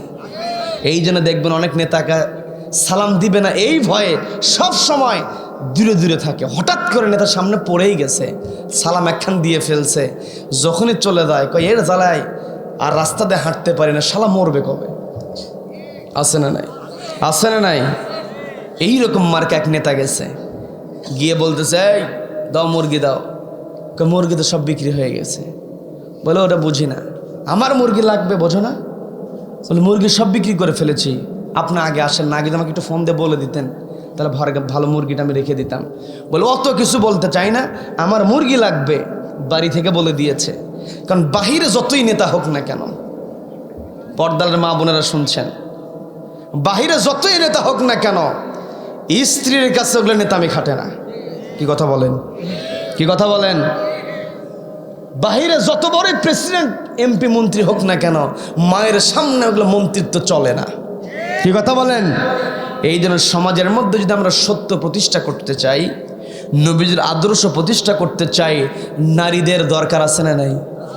নবীজির আদর্শ প্রতিষ্ঠার ক্ষেত্রে নবীজির কত বাধা এসেছে। নবীজিকে সবচাইতে যিনি বেশি সহযোগিতা করেছেন, খাদিজাতুল কুবরা রাদিয়াল্লাহু তাআলা আনহা। কি কথা বলেন? পর্দালের মা বোনেরা শুনছেন, মা আপনার দৃষ্টি আকর্ষণ করে বলছি, আপনি সচেতন তো আপনার পরিবারের সদস্যরা সচেতন। আপনি সত্যবাদী তো আপনার সন্তানগুলো অধিকাংশ ক্ষেত্রেই সত্যবাদী। দু একটা মিসগাইডেড হতে পারে, সেটা ভিন্ন হিসাব। Exception not as a example. Exception কখনো কি হতে পারে না, উদাহরণ হতে পারে না। কিন্তু মা আপনি যদি নামাজি হন, অটোমেটিক আপনার সন্তান নামাজি হয়ে যায়। কি কথা বলেন? মা আপনি কানটা একটু খাড়া করে শুনবেন। এই পৃথিবীতে যত সম্পত্তি আছে, সমস্ত সম্পত্তির মধ্যে সর্বশ্রেষ্ঠ সম্পদ হচ্ছে একজন নেককারিনী স্ত্রী। বলেন না সুবহানা। আর দুনিয়া কুল্লুহা মাতা ও খয়রুল মাতাই দুনিয়া আল মারআতুস সালিহা। বলেন না সুবহানাল্লাহ। একটা এক্সাম্পল দিলে, একটা কথা দিলেই মায়ের মর্যাদা বোঝা যায়। আমি আপনি পুরুষ, হেঁটে গেলে পায়ের তলে স্যান্ডেল অথবা মাটি, কিন্তু মায়ের পায়ের নিচে বেহেশত। বলেন না সুবহানাল্লাহ। মা আপনার পায়ের নিচে সন্তানের বেহেশত, কিন্তু আপনি যদি জাহান্নামের মধ্যে গিয়ে থাকেন, তাহলে সন্তান কেমনে জান্নাতে যাবে? কি কথা বলেন? কি কথা বলেন? সন্তান কেমনে আদব শিখবে? হ্যাঁ, পরিবারের মধ্যে স্বামী স্ত্রীর মধ্যে মনোমালিন্য হতেই পারে, কি কথা বলেন? কিন্তু এটা খেয়াল করতে হবে যে আমার সন্তানের উপর যেন এই ইফেক্ট না পড়ে। সন্তানের সামনে, ছোট্ট সন্তান মনে করে বোঝে না, এই মনে করে যে সমস্ত কথা বলা যাবে না সেই সমস্ত কথাগুলো সন্তানের সামনে বলে। আছে না নাই? এই পৃথিবীতে একজন বাবাকে যদি বলা হয় গোটা দুনিয়া এক পাল্লায় দেওয়া হলো আর তোমার সন্তান আমাকে দিয়ে দাও, অর্থাৎ এই পাল্লায় তোমার সন্তান, এই পাল্লায় হচ্ছে গোটা দুনিয়ার সম্পদ, এখন তুমি কোনটা বেছে নেবে? এক বাক্যে কোনো চিন্তা করবে না, বলবে দুনিয়ার সমস্ত এই সম্পত্তির আমার কোনো দরকার নেই, আমার এই সন্তান দরকার। কি কথা বলেন? মাকে বলল, মা ওই কথাই বলবে। মা, যে সন্তানের জন্য দুনিয়ার সব কিছু আপনি বিসর্জন দিয়ে দিতে পারেন, ছেড়ে দিতে পারেন, এমনও হয় সন্তান অসুস্থ, মা বলে ফেলে যে আল্লাহ আমি তো বেঁচে ছিলাম কিছুদিন, আমার আর কতদিন হায়াত আছে, আমার হায়াতটা আমার সন্তানকে দিয়ে দাও। যদিও এটা সম্ভব না, কারণ সবার হায়াতটাকে নির্ধারিত করে দিয়েছেন কে? তারপর মায়ের যে আবেগ, এটা সম্ভব না, তারপর মা দোয়া করে। কি কথা বলেন? এই যে সন্তানের প্রতি মোহাব্বত, আমি আপনাকে করজোড়ে মিনতি করছি, আপনার সন্তান হিসাবে, আপনার ভাই হিসাবে আপনাকে বলছি, মা আপনি সচেতন হয়ে যান। এটা খুবই পজিটিভ। এটা প্রমাণ করে এই দেশ থেকে ইসলামকে কেউ মোছাতে পারবে না। কথা বলেন ঠিক কিনা? কারণ মায়েরা তাফসিরুল কোরআন মাহফিলে যায়, মায়েদের উপস্থিতি তাফসিরুল কোরআন মাহফিলে বেশি, কাজে এটা প্রমাণ হয়ে যায় মারা তাফসির মাহফিল বাধা দেবে, এটা সহ্য করবে না। কথা বলেন ঠিক কিনা? মা আপনাদেরকে দৃষ্টি আকর্ষণ করে বলছি, সন্তানকে আপনি ভালোবাসেন, যদি সন্তানকে প্রকৃত ভালোবাসেন জাহান্নামের আগুন থেকে বাঁচান। আর জাহান্নামের আগুন থেকে বাঁচাতে হলে একটি কিতাবের শিক্ষা দিতে হবে। সেই কিতাবের নাম কি? সেই কিতাবের নাম কি? মা। আপনাকে আমি দৃষ্টি আকর্ষণ করে তিনটা কথা আপনাকে আমি বলছি, আপনি একটা বিষয়ে সচেতন হন, সেটা হচ্ছে আপনার তাকওয়া কতটুকু আছে। মা কথা বলবেন না, একটু মনোযোগ দিয়ে বোঝার চেষ্টা করেন, পাশে কথা বলিয়েন না, মনোযোগ দিয়ে কথাটা শোনার চেষ্টা করেন। এক নম্বরে আপনি তাকওয়া অর্জন করেন। আপনার যদি আল্লাহ ভীতি থাকে, আপনার পরিবারটা হয়ে যাবে জান্নাতের বাগান। কথা বলেন ঠিক কিনা?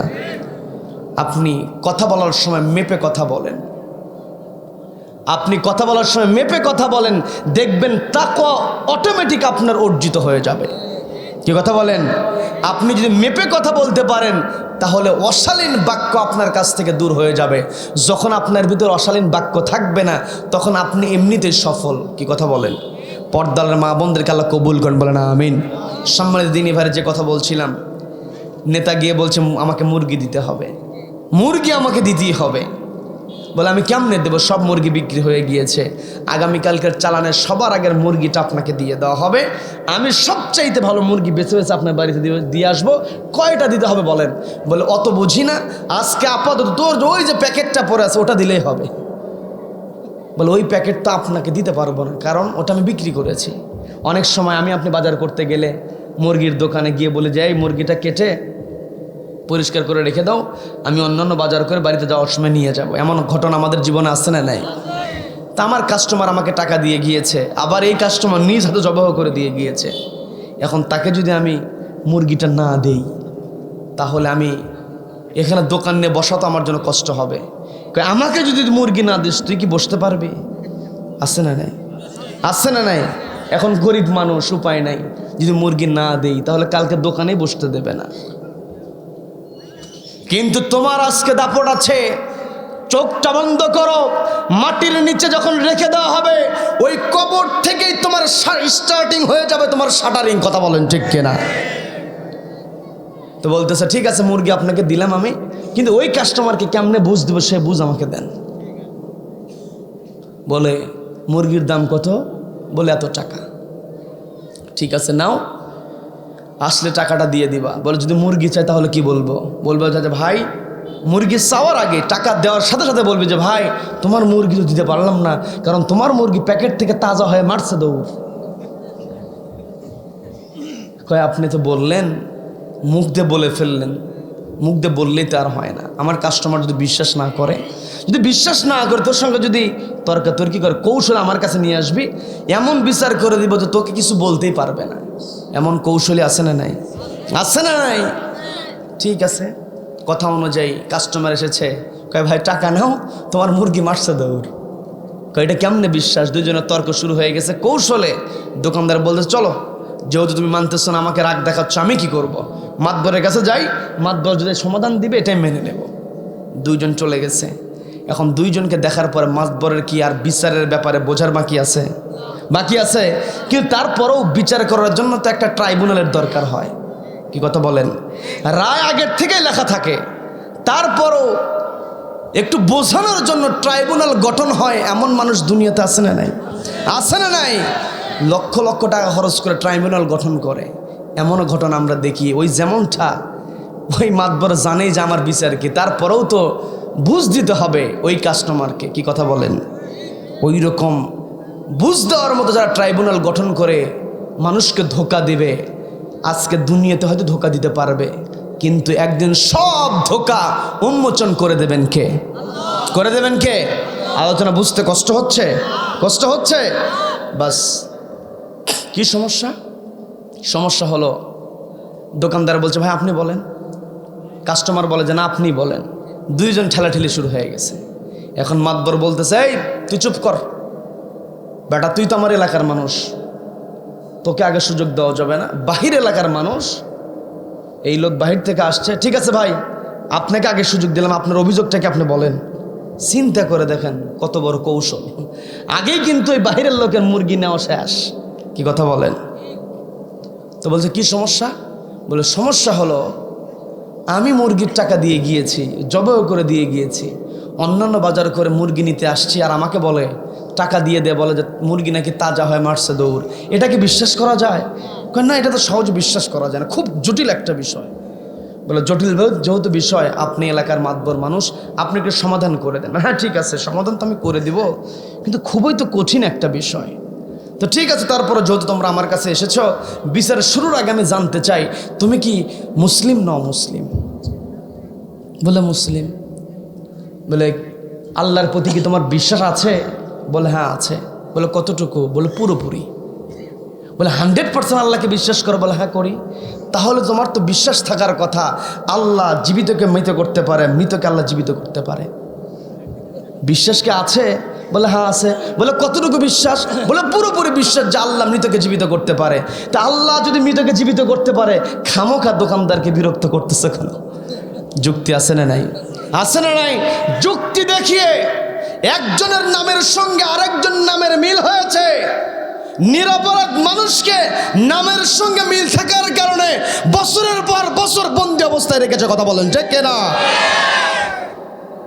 আমি আমার কথা বলছি না, যারা রায় লিখেছিলেন তারাই বলেছেন এই কথা। সম্মানিত দিনী ভাইরা, যতই অপরাধী বানানোর চেষ্টা করা হোক না কেন, যতই নির্যাতন করা হোক না কেন, চেহারা থেকে হাসি কেড়ে নিতে পারে নাই। দীর্ঘদিন বন্দি অবস্থায় ছিল। যেই দিন অসুস্থ মানুষকে অ্যাম্বুলেন্স থেকে নামানো হয়েছে, অসুস্থ মানুষের চেহারার মধ্যে থাকে কষ্টের ছাপ। কথা বলেন ঠিক কিনা? কিন্তু সত্য বলার কারণে কষ্ট দেওয়া হয়েছে, কিন্তু চেহারা থেকে হাসি সরাতে পারে নাই। কথা বলেন ঠিক কিনা? দুনিয়া থেকে বিদায়ের আগের দিনে তিনি যেই হাসিটা দিয়ে গিয়েছেন, কিয়ামত পর্যন্ত এই উপমহাদেশের সত্যবাদীদের জন্য ওটাই হলো সবচাইতে বড় অনুপ্রেরণা। কথা বলেন ঠিক কিনা?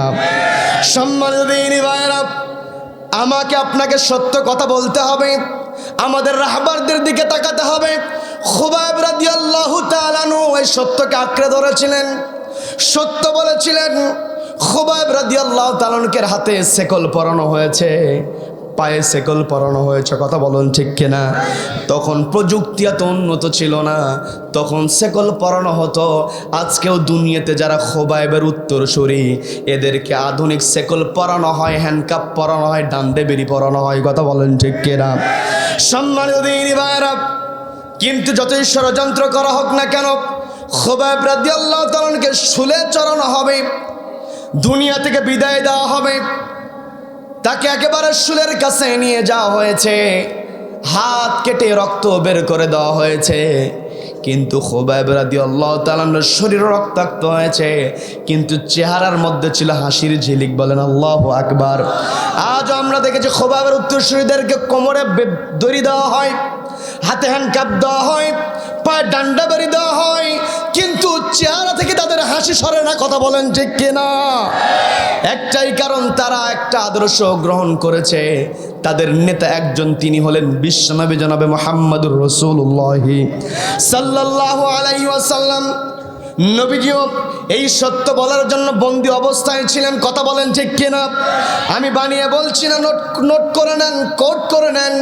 পবিত্র কোরআনের 8 নম্বর সূরা আনফালের 30 নম্বর আয়াতে রব্বুল আলামিন সুন্দর করে বললেন, কোরআনের মধ্যে তিনি তুলে ধরেছেন, কারণ নবীজি তার আদর্শ প্রতিষ্ঠা করতে গিয়ে নবীজিকে কষ্টের মধ্যে পড়তে হয়েছে।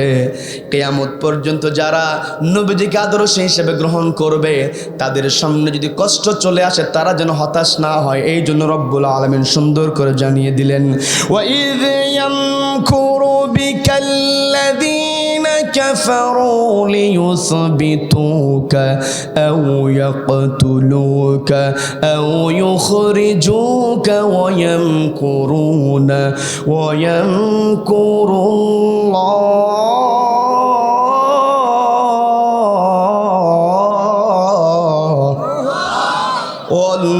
ওয়াল্লাহু খায়রুল মাকিরিন।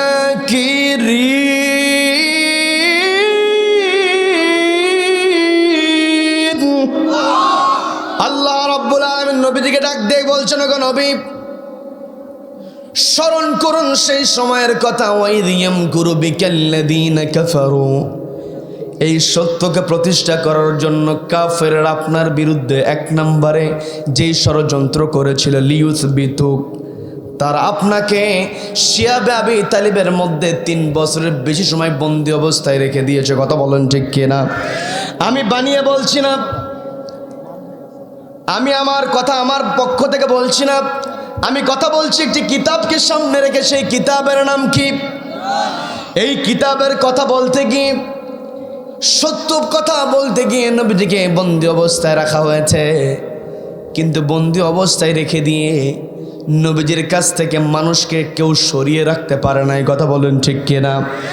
আমরা এমন দৃশ্য দেখেছি, কোরআনের তাফসীর করে 2-3 বছর বন্দী অবস্থায় রেখে দিয়েছে, কোরআন শোনা থেকে মানুষকে বিরত রেখেছে, কিন্তু যখন বন্দি থেকে বের হয়েছে, দীর্ঘদিনের যে গ্যাপগুলো ছিল, দিনে রাতে সন্ধ্যায় মাগরিবের পর ফজর পর, এগুলো আলোচনা করে দীর্ঘ সময়ের গ্যাপগুলো আল্লাহ পূরণ করিয়ে দিচ্ছেন, কথা বলেন ঠিক কিনা? আগে যদি জেলখানায় যাওয়ার পূর্বে লোক যদি হয় 5000, জেল থেকে বের হওয়ার পরে তার সামনে লোকেরা উপস্থিত হয় 50,000, কথা বলেন ঠিক কিনা? এর দ্বারা প্রমাণ হয়ে যায় বন্দি অবস্থায় রেখে দিয়ে মানুষকে কোরআন থেকে দূরে সরিয়ে রাখা যাবে না। আমাকে আপনাকে কোরআনকে মেনে চলার জন্য সত্য বলতে হবে। সত্য বলতে আমাদের ভয় পাওয়া যাবে না। যদি আমরা ভয় পাই, ঈমান থাকবে না, কথা বলেন ঠিক কিনা? যারা ঈমানদার হবে, ওয়া আলা রাব্বিহিম ইয়াতাওয়াক্কালুন, তারা ভরসা করবে কার উপরে? আল্লাহর উপরে ভরসা করবে। নবীজির 1 নম্বর বৈশিষ্ট্য ছিল, নবীজি সত্য বলেছেন। 2 নম্বর বৈশিষ্ট্যর দিকে যাই, নবীজির 1 নম্বর ষড়যন্ত্র ছিল, নবীজিকে শিয়াবে আবি তালিবের মধ্যে বন্দী অবস্থায় রেখে দেওয়া হয়েছে। এরপরে যখন কাজ হয় নাই, নবীজিকে হত্যা করার জন্য কাফেররা হিজরতের রাতে আও ইয়াকতুলুক, আল্লাহ সেই কথা বলেন, গো নবী, হিজরতের রাতে ওই কাফেররা আপনাকে হত্যা করার জন্য গোটা বাড়ি ঘেরাও করেছে। নবীজিকে হত্যা করার জন্য কাফেররা যখন গোটা বাড়ি ঘেরাও করলো, বাড়ি ঘেরাও যখন করেছে, আল্লাহ অর্ডার দিলেন, গো নবী, আপনি মক্কায় থাকতে পারবেন না, মদিনাতে চলে যান। এই জায়গায় নবীজির 2 নম্বর যে বৈশিষ্ট্য, গুরুত্বপূর্ণ বৈশিষ্ট্যটা বের হয়ে আসে, সেটা হলো নবীজি অর্ডার পাওয়ার সঙ্গে সঙ্গে হযরত আলী রাদিয়াল্লাহু তাআলা আনহুকে ডাক দিলেন। সম্মানিত দ্বীনি ভাইয়ের একটু বোঝার চেষ্টা করবেন। আলী রাদিয়াল্লাহু তাআলা আনহুকে যখন ডাক দিলেন, ডাক দিয়ে বলছেন, আলী, আমার তো হিজরতের অর্ডার হয়ে গিয়েছে, আমি তো আজকে রাতেই আল্লাহর নির্দেশে এই মক্কা থেকে মদিনায় চলে যাব। হযরত আলী বললেন, ঠিক আছে, আপনি আল্লাহর অর্ডার পালন করুন, কিন্তু আমাকে ডেকে এই কথা বলছেন, হয়তো অন্য কোনো কারণ আছে। কি কারণ আপনি এটা আমাকে বলে দেন। নবীজি বলতেছেন, আলী, আমি তো অবশ্যই হিজরত করব, আল্লাহর অর্ডার আমি পালন করব, কিন্তু এর আগে আমার একটা চিন্তা মনের মধ্যে, সেটা হলো এই মক্কার লোকেরা যতই আমার বিরোধিতা করুক না কেন, এই মক্কার লোকেরা যতই আমার বিরুদ্ধে কথা বলুক না কেন, এই মক্কার লোকেরা তাদের নিজের গোত্রের লোকজনের কাছে, নিজের দলের লোকজনকে বিশ্বাস করে নাই, কোনো আমানত রাখে না, আমার কাছে রেখেছে। দেখবেন দুনিয়াতে আমাদের অনেক দল আছে, একই দলের নেতা, এক নেতা আরেক নেতাকে দেখতে পারে না, কথা বলেন ঠিক কিনা? নবীজিকে দেখতে পারে না, আবার নিজেরা এক জায়গায় থাকবে তাও পারে নাই।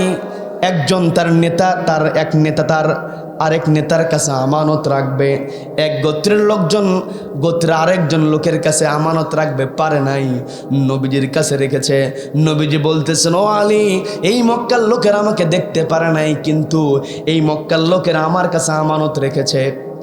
এই আমানত যদি আমি বুঝিয়ে না দিয়ে মক্কা থেকে মদিনায় চলে যাই, আমি তো আমার আদর্শ ধরে রাখতে পারবো না। আমার আমানতদারিদের যেই বৈশিষ্ট্য, এটা আমার নষ্ট হয়ে যাবে। কাজেই তোমার দায়িত্ব হলো তুমি এই আমানতগুলো আগামীকালকে সকালবেলা মক্কার লোকদেরকে বুঝিয়ে দেবে। বলেন আল্লাহু আকবার। নবীজির চরিত্রটা কেমন ছিল? যেই মক্কার লোকের নবীজিকে মেরে ফেলার ষড়যন্ত্র করছে, যারা নবীজিকে মেরে ফেলবে, নবীজি সেই মেরে ফেলার দিকে তাকালেন না। আমি আপনি যদি হতাম, আমার আপনার গ্রামের লোকেরা যদি আমাকে মেরে ফেলার জন্য, আপনাকে মেরে ফেলার জন্য বাড়ি ঘেরাও করত, আমি যখন পালিয়ে যেতাম তখন চিন্তা করতাম যে এলাকার লোকেরা আমার বাড়িতে থাকতে দেয় না, এদের আমানত কি বুঝিয়ে দেব, সঙ্গে করে নিয়ে যেতাম। কথা বলুন ঠিক কিনা? কিন্তু নবীজি কেমন, তার চরিত্রটা কেমন? কঠিন বিপদের সময় নবীজি আমানতের খেয়ানত হয়ে যাবে এ ব্যাপারেও সচেতন ছিলেন। বলেন আল্লাহু আকবার। হযরত ওমরের দরবারে একজন যুবকের বিরুদ্ধে অভিযোগ আনা হয়েছে, যুবকের মৃত্যুদণ্ড হয়েছে। যুবকের মৃত্যুদণ্ড হয়েছে, কিন্তু মৃত্যুদণ্ড শোনার পরে যুবক ভয় পায় নাই। অনেক লম্বা কাহিনী, আমি আপনাদেরকে বোঝানোর জন্য বলছি যুবকের মধ্যে কেমন আমানতদারিতা ছিল। ওমরের দরবারে দুইজন বালক একজন সাহাবীকে, অর্থাৎ একজন যুবককে টেনে হিঁচড়ে, একজন যুবককে, সাহাবী নয়, ওই যুবকটা সাহাবী ছিলেন না, ওই যুবককে টেনে হিঁচড়ে হযরত ওমরের দরবারে হাজির করলেন। দুইজন বালক, সবাইকে বলতে হবে কয়জন বালক? সবাইকে কথা বলতে হবে কয়জন বালক? দুইজন বালক একজন যুবককে টেনে হিঁচড়ে হযরত ওমরের দরবারে হাজির করেছেন। হযরত ওমর প্রশ্ন করলেন, কি ব্যাপার, তোমরা দুইজন মিলে এই যুবককে টেনে এনেছের কারণটা কি? ওই দুই বালক জবাব দিয়ে বলছে, আমিরুল মুমিনিন, আমরা হলাম দুই ভাই, আমরা দুই ভাই, আমাদের পিতাকে এই যুবক হত্যা করেছে। এই হত্যার বিচারের জন্য আপনার কাছে আমরা এসেছি, আপনারা আমার পিতারা, আপনার কাছে আমরা এসেছি। আমরা তো ছোট মানুষ, আবার আইন তো নিজের হাতে তুলে নেওয়া যাবে না, আইন নিজের হাতে তুলে নেওয়া যাবে না। আপনার কাছে এসেছি, আমার পিতাকে যুবক হত্যা করেছে, আপনি বিচার করে দেন। অনেক লম্বা ঘটনা, সময় যেহেতু কম, সংক্ষেপে একটু বলেই শেষ করে দেব। বিরক্ত হবেন নাকি? বিরক্ত হবেন নাকি? আইন অনেক জায়গায় হয়, অফিস শুরু হওয়ার কথা 8টায়, আপনি 10টায় যাবেন, দেখবেন যারা এই নিয়ম করে দেয় তাদেরকে অফিসে কিন্তু পাওয়া যায় না। কথা বলেন ঠিক কিনা? আবার অফিস শেষ হওয়ার কথা 5টায়, আপনি 3টায় যাবেন, গিয়ে পাবেন না। কি কথা বলেন? ওই সমস্ত জায়গায় আমরা কথা বলতে পারি না, কিন্তু তাফসীর মাহফিলের সময় বেঁধে দিলে অনেকে ওটা নিয়ে পড়ে থাকে। কথা বলেন ঠিক কিনা? আমাদের সময়ের জ্ঞান আছে, একটা আলোচনাকে সাজায় নিয়ে শেষ করতে হয়। আমাকে জানিয়ে দেওয়া হয়েছে, আমিও ঠিক সময় শেষ করব, কারণ রাত যদি গভীর হয়ে যায় ফজরের নামাজ নষ্ট হয়ে যাবে। কি কথা বলেন? ফজরের নামাজেও খেয়াল করতে হবে, আবার আলোচনাও শুনতে হবে। কি কথা বলেন? এত সুন্দর আয়োজন করা হয়েছে, একটু কথা শোনার দরকার আছে না নাই? সম্মানিত ভাইরা, যখন বিচার দেওয়া হলো, হযরত ওমর যে যুবককে ডাক দিয়ে বলতেছেন, যুবক, তোমার বিরুদ্ধে দুইজন বালক যে অভিযোগ এনেছে, অভিযোগ সত্য কিনা? যুবক এক মুহূর্ত দেরি করে নাই, সঙ্গে সঙ্গে বলছে, হ্যাঁ, আমি মেরে ফেলেছি, আমি হত্যা করেছি। হযরত ওমর চিন্তা করলেন, আমার দরবারে আমার বিচারালয়ে হত্যার বদলে হত্যা কিসাস বিধানটা দিয়েছেন কে? কিন্তু এই যুবক যেইভাবে সত্য স্বীকার করে নিল, মরণের ভয় তো এই যুবকের মধ্যে দেখি না। যেই যুবক মরণকে ভয় পায় না, ওই যুবক যেন তেন যুবক হয় না। কথা বলেন ঠিক কিনা? বলতে যুবক, তুমি তো অকপটে স্বীকার করে নিয়েছ, তোমার বিচার করা আমার জন্য সহজ হবে। তুমি স্বীকার করে নিয়েছো, তুমি মেরে ফেলেছো। আর কারণ কি শুনবো? কারণ আইন তো তুমি নিজে হাতে তুলে নিতে পারো না, বিচার বিভাগ থাকবে। একটা দেশ পরিচালিত হওয়ার জন্য বিচার বিভাগ থাকবে, জেলখানাও থাকবে। কথা বলেন ঠিক কিনা? কিন্তু বিচার বিভাগ থাকবে, জেলখানা থাকবে, জেলে থাকবে খারাপ মানুষেরা। কথা বলেন ঠিক কিনা? দেখবেন যেই দেশে জেলখানার মধ্যে খারাপ মানুষেরা থাকে, সেই দেশে ন্যায় বিচার থাকে। আর যেই দেশে জেলখানার মধ্যে ভালো মানুষেরা থাকে, ওই দেশে জেলের বাহিরে অন্যায় থাকে। কথা বলেন ঠিক কিনা? হযরত ওমরের কাছে বিচার দেওয়া হয়েছে। হযরত ওমর বলতেছে, তুমি তো স্বীকার করে নিয়েছো, তোমার বিচার করা সহজ হবে। কিন্তু আমার একটু জানার বড় আগ্রহ, সেটা হলো তুমি যাদের পিতাকে হত্যা করেছো এর কারণটা একটু জানতে চাই। যুবক বলছে, আমি এই জায়গায় মুসাফির মানুষ, নতুন মানুষ, দীর্ঘ পথ আমি পাড়ি দিয়েছি, শরীর আমার ক্লান্ত, আমি আর চলতে পারছিলাম না। আমার সফরটাকে আমি ক্লোজ করলাম, একটু বিরতি দিলাম।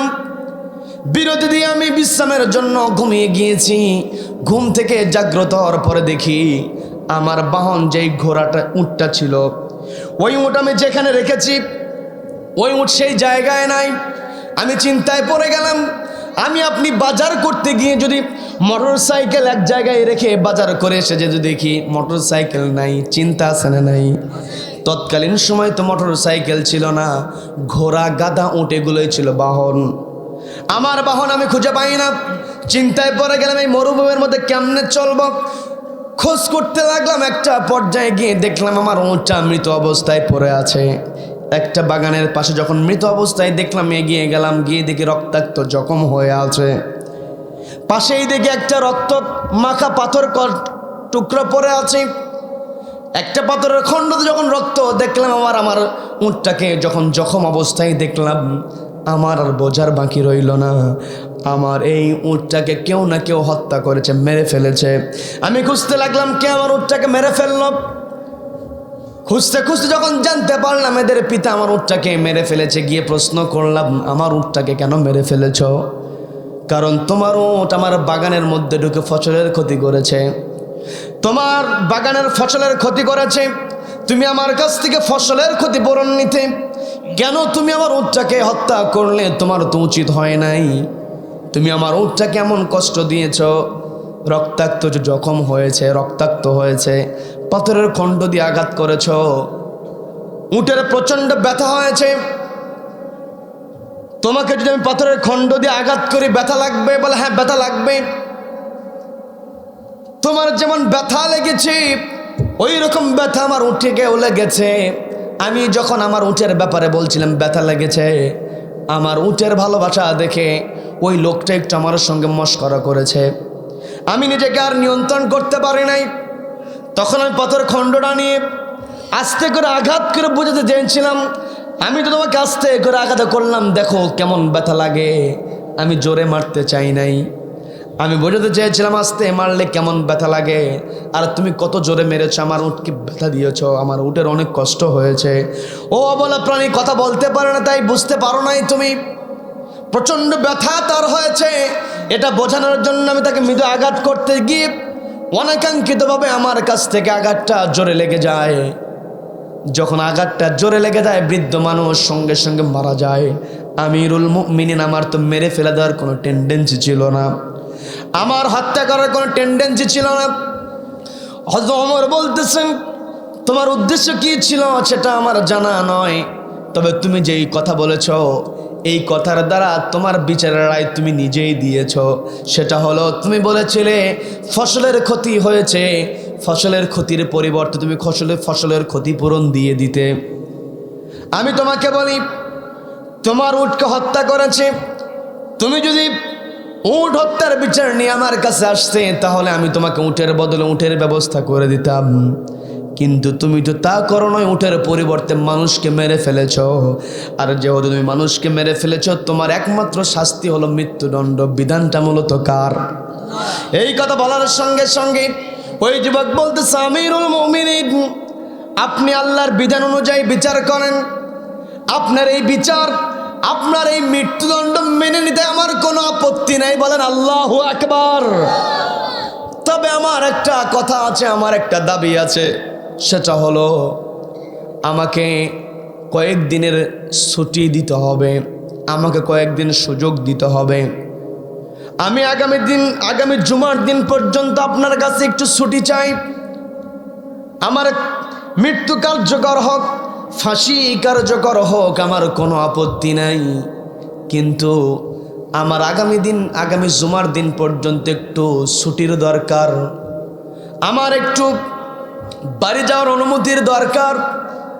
কারণ আমার পিতা যখন দুনিয়া থেকে বিদায় হয়ে গিয়েছেন, আমার পিতা দুনিয়া থেকে বিদায় হওয়ার সময় আমার ভাইরা ছিল ছোট, 2টা ছোট ভাই ছিল আমার পিতা কিছু আমানত, 2 ভাইয়ের আমানত আমার কাছে রেখে গিয়েছেন। আজও আমি আমানতের যেই দায়িত্ব পালন করি নাই, এই অবস্থায় যদি আমার ফাঁসি হয়ে যায়, আমি তো আমানতের খেয়ানতকারী হয়ে যাব। বলেন আল্লাহু আকবার। নবীজিকে যখন হত্যা করতে নিয়েছে, নবীজি ওটা চিন্তা করেন নাই, ঘর বাড়ি ছাড়া করছে। 3 নম্বর ষড়যন্ত্র, আও ইউখরিজুক। ওগো নবী, সত্য বলার কারণে আপনার বিরুদ্ধে 3টা ষড়যন্ত্র ছিল। 1 নম্বর, আপনাকে বন্দি অবস্থায় রেখে দিয়েছে। 2 নম্বর, আপনাকে হত্যা করার চেষ্টা করেছে। 3 নম্বর, আপনাকে ঘর বাড়ি ছাড়া করেছে। আজও দেখবেন যারা সত্য কথা বলে, এই 3টা বিপদ তাদের উপরে চলে আসে। কথা বলেন ঠিক কিনা? সম্মানিত ভাইরা, নবীজি যেমন হিজরতের অর্ডার পাওয়ার পরে দেশ ছেড়ে চলে যাবেন, নবীজিকে হত্যা করার জন্য গোটা বাড়ি ঘেরাও করেছে, নবীজি আমানতের কথা বলেন নাই। আর ওই যুবক মৃত্যুদণ্ডের অর্ডার হয়ে গিয়েছে, ওই যে বাবা মারা যাওয়ার সময় 2 ভাইয়ের জন্য আমানত রেখে গিয়েছে, ওই যুবক সেটাও বলে নাই। বলেন আল্লাহু আকবার। আমিরুল মুমিনিন, আমাকে একটু রুখসত দিতে হবে, একটু ছুটি দিতে হবে। আমি যদি আমাদের দেশের নিয়মের আলোকে বলি, তাহলে আমাকে একটু প্যারোলে মুক্তি দিতে হবে। আমার দেশে কোনো আসামির মা যদি মারা যায়, বাবা মারা যায়, কাছের মানুষ মারা গেলে প্যারোলে মুক্তির জন্য দরখাস্ত করে জানাজায় অংশগ্রহণ করা হয়। এমন দৃশ্য আছে না নাই? কিন্তু কিছু কিছু দৃশ্যে আমাদের কলিজা ফেটে যায়। মায়ের জানাজায় অংশগ্রহণ করে, হাতের হ্যান্ডকাপ পর্যন্ত খোলে না, পায়ের ডান্ডাবেরি পর্যন্ত খোলে না। কথা বলেন ঠিক কিনা? এটার ব্যাপারেও জবাব দিতে হবে কার কাছে? সম্মানিত ভাইরা, আমিরুল মুমিনের কাছে যখন ওই যুবক আবেদন করল, আমিরুল মুমিনিন বলছেন, ও যুবক, তুমি সত্যবাদী, তুমি আমানতদার, তুমি যেন তেন যুবক নাও, তারপরও আমি তোমাকে প্যারোলে মুক্তি দিতে পারি। তবে শর্ত হলো, তোমার পরিবর্তে একজন জিম্মাদার নিয়োগ করতে হবে। তুমি যদি জিম্মাদার নিয়োগ না করে চলে যাও, তোমার ঈমান এখন ঠিক আছে, বাড়িতে গিয়ে সন্তানের চেহারা দেখে, স্ত্রীর চেহারা দেখে তুমি হাজির নাও হতে পারো, তুমি উপস্থিত নাও হতে পারো, আর আমি তোমাকে প্যারোলে মুক্তি দিলাম। তুমি যদি হাজির না হও, এই 2 বাচ্চাকে, এই 2 বালককে আমি তো বিচার দিতে পারবো না, রায় দিতে পারবো না। কিয়ামতের ময়দানে এই 2 বালক যদি আমার বিরুদ্ধে আল্লাহর কাছে অভিযোগ করে, আমি ওমর 1 কদম সামনে আগাতে পারবো না। বলেন আল্লাহু আকবার। কেমন রাষ্ট্রপ্রধান ছিলেন? জনগণের পিতার হত্যার বিচার করেছেন, শুধুমাত্র নিজের পিতার হত্যার বিচার করেন নাই। আজও পৃথিবীতে আমরা দেখি নিজের পিতার হত্যার বিচার ঠিকই হয়, কিন্তু জনগণ, ছোট্ট মানুষ, বাবা কোথায় গিয়েছে, এটার বিচার ঠিক মতো দেওয়া হয় না। কথা বলেন ঠিক কিনা? সম্মানিত ভাইরা, হযরত ওমর বলতেছেন, একজন জিম্মাদার নিয়োগ করো। একজন জিম্মাদার নিয়োগ করলে তোমাকে কেবল আমি ছাড়তে পারি। যুবক বলছে, আমিরুল মুমিনিন, আমার তো এখানে কেউ নাই, আমি কাকে জিম্মাদার নিয়োগ করব? কোনো বন্ধু নাই, কোনো আত্মীয় নাই, আমি মুসাফির মানুষ। হযরত ওমর বলছেন, তুমি যদি জিম্মাদার নিয়োগ করতে না পারো, আমি তোমাকে ছাড়তে পারবো না। যুবকটা একটু হতাশ হয়েছে, আবার পরক্ষণে চিন্তা করেছে একজন মুমিন আর একজন মুমিনের ভাই। কে বলে দিয়েছেন? একজন মুসলমান আর একজন মুসলমানের জন্য ভাই। নবীজি জানিয়ে দিয়েছেন শুধু ভাই নয়, গোটা মুসলিম জাতি কাজাসাদিল ওয়াহিদ, একটা অঙ্গের ন্যায়। এর প্রমাণ হলো ফিলিস্তিন মুসলমানদেরকে মারা হয়, উইঘুরের মুসলমানদেরকে মারা হয়, আমাদের কলিজা ফেটে যায়। কথা বলেন ঠিক কিনা? ওই যুবক চিন্তা করলো সবাই তো মুসলিম, সবাই তো মুমিন, আমি একটু সুযোগ নিতে পারি। সেটা হলো দাঁড়িয়ে বলতেছো আমার ভাইয়েরা কে আছো?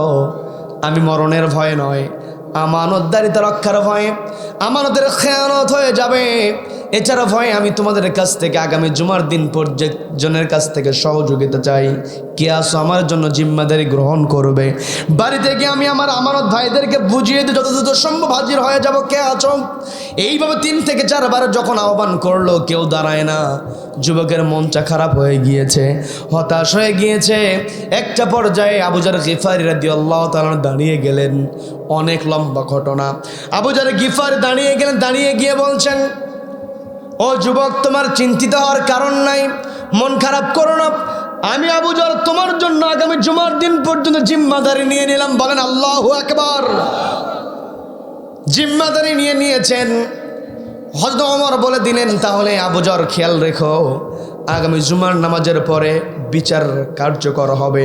ওই যুবক যদি হাজির না হয় তোমাকে মৃত্যুদণ্ড গ্রহণ করতে হবে।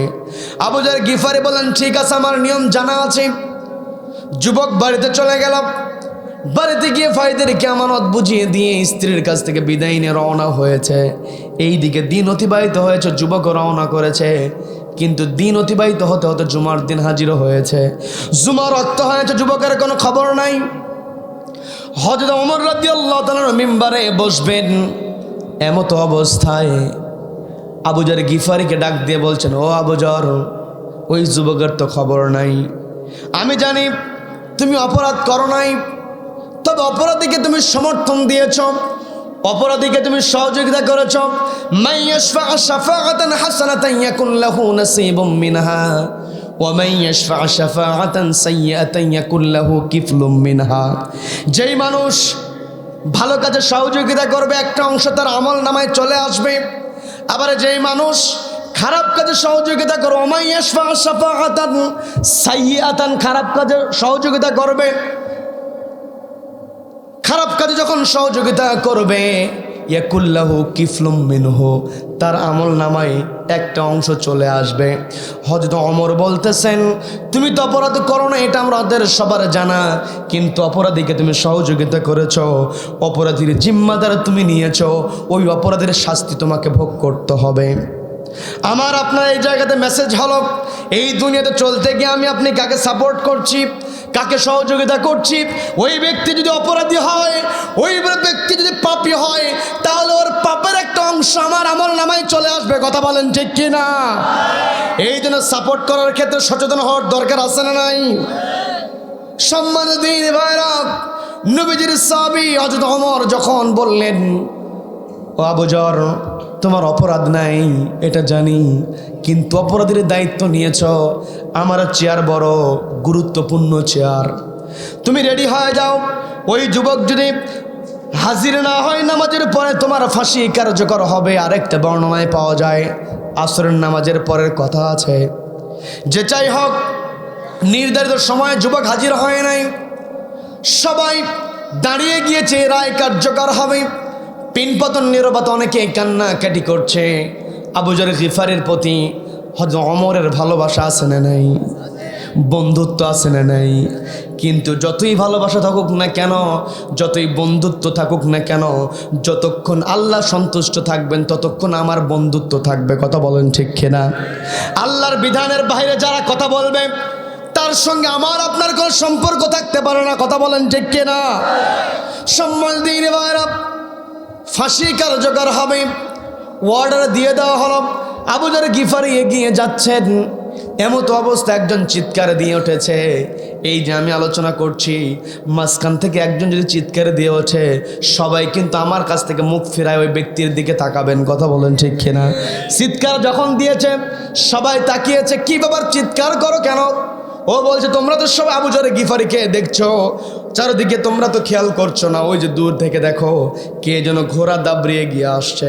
একটু অপেক্ষা করি, ওই ঘোড়াওয়ালা যুবক হলে হতেও পারে, যদি নাই হয় উপস্থিত হওয়ার পরেই না হয় কার্যকর হবে। কথা অনুযায়ী একটু দেরি করা হলো। যুবক ওই ঘোড়াওয়ালা এগিয়ে আসছে, সাওয়ারি এগিয়ে আসছে। একটা পর্যায়ে যখন সামনাসামনি চলে আসলো, সবাই স্পষ্ট দেখতে পারলো যে অনুমান করা হয়েছিল, অনুমান করা ব্যক্তিটাই হচ্ছে ওই যুবক। বলেন আল্লাহু আকবার। যুবক তড়িঘড়ি করে ঘোড়া থেকে নেমেছে, সোজা দৌড়ে আবু জার গিফারি গিয়ে বলতেছে, ভাই আমার জন্য তোমাকে কষ্ট করতে হয়েছে, পেরেশানিতে পড়তে হয়েছে, আমাকে মাফ করে দিও। আমি আসতে চেয়েছিলাম, প্রতিমধ্যে ঘোড়ার সমস্যার কারণে আমি আসতে পারি নাই। আমি তোমাকে পেরেশানির মধ্যে ফেলে দিয়েছি, এই পেরেশানির জন্য আমাকে ক্ষমা করে দিও। আর তোমাকে বলি, আমার জন্য তোমাকে মৃত্যুবরণ করতে হবে না, আমি আমার মৃত্যুর জন্য হাজির হয়েছি। বলেন আল্লাহু আকবার। এই কথা বলে আমিরুল মুমিনিনকে বলছেন, খলিফাতুল মুসলিমিন, যত দ্রুত সম্ভব আমার বিচার কার্যকর করেন। নির্ধারিত সময় পেরিয়ে গিয়েছে, আল্লাহর বিধান কার্যকরের ক্ষেত্রে আমার জন্য সময় বেশি চলে যাক, এটা আমি চাই না। বলেন আল্লাহু আকবার। কেমন যুবক! এই যুবকে ঈমান টানতে পেরেছিল। একটা নাম্বারের বৈশিষ্ট্য ছিল, কথা বলতে সত্য বলেছে, কাজের বেলায় আমানতদারিতা রক্ষা করেছে। কথা বলেন ঠিক কিনা? যুবক যখন এগিয়ে যাচ্ছে, আবু জার গিফারিকে সরিয়ে দিয়েছে, ফাঁসির কাস্টের দিকে এগিয়ে যাবে। এমত অবস্থায় যেই দুই ভাই বিচার দিয়েছিল, দৌড়ে গিয়ে বলছে, ও যুবক, ফাঁসির মঞ্চের দিকে পরে যাও, এর পূর্বে তোমার সঙ্গে একটু কথা আছে। বলেন আল্লাহু আকবার। আল্লাহু আকবার। সেই কথা শুনবেন নাকি মোনাজাত দিব? শুনবেন। মাহফিল কয় তারিখের? কয় তারিখের মাহফিল? এখন কয় তারিখ? হ্যাঁ, 17 তারিখ। আরবি তারিখ ঠিক আছে। আর আমার শ্রোতাগুলো সবাই সচেতন, বলে আল্লাহু আকবার, আল্লাহু আকবার। সম্মানিত দিনী ভাইরা, ওই যুবকের সামনে দাঁড়িয়ে গিয়ে বলছে, যুবক, তুমি ফাঁসির কাস্টের দিকে এগিয়ে যাবে, এর পূর্বে কথার জবাব দিয়ে দাও। সেটা হলো, আর একটু দেরি হলে তোমার পরিবর্তে আবু জার গিফারির মৃত্যুদণ্ড হয়ে যেত। আর একটু দেরি হলে আবু জার গিফারি দুনিয়া থেকে বিদায় হয়ে যেত। আবার তুমি বাড়িতে গিয়েছো, তোমাদের বাড়ি ঘর তো আমরা কেউ চিনি না, জানি না, তুমি চাইলে পালিয়ে যেতে পারতে, কিন্তু কেন, কিসের আশায় তুমি মৃত্যুকে আলিঙ্গন করার জন্য হাজির হয়েছ? এই জায়গায় হাজির হওয়া মানেই হচ্ছে মৃত্যুকে আলিঙ্গন করা। আমরা কঠিন পরিস্থিতি দেখেছি, সত্য কথা বললে মরতে হবে, তারপরও কিছু মানুষ থাকে যারা মরণকে ভয় পায় না। কথা বলেন ঠিক কিনা? যখন প্রশ্ন করা হলো, ওই যুবক জবাব দিয়ে বলতেছে, তাহলে কথাটা শোনো। সেটা হলো, আমাকে যখন এই আবু জার গিফারি সহযোগিতা করেছিল, এই সহযোগিতা করার জন্য আমি আমার একটা পরিচয় দিয়েছিলাম, সেটা হলো, ও আমার মুসলিম ভাইয়েরা, আমি নিজেকে মুসলিম পরিচয় দিই, একজন মুসলমানের কাছ থেকে সহযোগিতা নিয়েছি। এখন যদি আমি মুসলিম হয়ে আরেকজন মুসলিমের কাছ থেকে সহযোগিতা নিয়ে যদি নিজের মরণের ভয় করে আমি যদি হাজির না হই, তাহলে আমার পরিবর্তে আরেকজন মানুষ দুনিয়া থেকে বিদায় হয়ে যাবে, একটা ইতিহাস রচিত হয়ে যাবে। একজন মুসলিম যুবক ওয়াদা দিয়েছে, ওয়াদা অনুযায়ী হাজির হয় নাই। শুধু ওয়াদা নয়, তার জন্য একজনকে, নিরপরাধ মানুষকে মৃত্যুবরণ করতে হয়েছে, একজন মানুষকে ফাঁসির কাস্টে ঝুলতে হয়েছে। এই ইতিহাস যদি রচিত হয়ে যায়, তাহলে মুসলিম জাতির জন্য কলঙ্ক হবে, কারণ মুসলিম ওয়াদা দিয়ে ওয়াদা রাখে নাই। আমি মুসলিম পরিচয় দিয়ে ওয়াদা দিয়েছি, আমি যদি ওয়াদা রক্ষা না করি, তাহলে আমার জন্য মুসলিম জাতি কলঙ্কযুক্ত হবে, মুসলিম জাতির ইতিহাসে কলঙ্ক লেখা হবে। আমি চিন্তা করে দেখেছি, আমি যদি জীবনের মায়া করে মুসলিম জাতিকে কলঙ্কিত করে ফেলি, আমি যদি মুসলিম জাতিকে মৃত্যু প্রমাণিত করে দেই, আমার বাঁচার কোনো উপায় থাকবে না। বলেন আল্লাহু আকবার। এই কথা বলার পরে আরেকজন গিয়ে বলতেছে আবু জার গিফারিকে, আবু জার গিফারি, ওই যুবকের কারণ আমরা জানতে পেরেছি, মরণ কেন সে মেনে নিয়েছে, কিন্তু আমরা তোমাকে প্রশ্ন করি, সেটা হলো, আর একটু মুহূর্ত যদি অপেক্ষা করতাম, আর একটা মুহূর্ত যদি অতিক্রম হয়ে যেত, আর এক মুহূর্ত যদি পেরিয়ে যেত, এই যুবক যদি একটু দেরিতে আসতো, তাহলে এই যুবকের পরিবর্তে তোমার মৃত্যু হয়ে যেত। তুমি তো এটা জানতে যুবক না আসলে তোমার মরণ হবে, কিন্তু চেনো না জানো না, যুবককে কোনোদিন দেখো নাই। ওই যুবককে সহযোগিতা করার জন্য জীবনকে হাতে নিয়ে তুমি যে জিম্মাদার হলে, এর কারণটা কি? আবু জার গিফারি বলতেছো, আমার ভাইরা, আমার উত্তরটা অনেকটা ওই যুবকের মতো।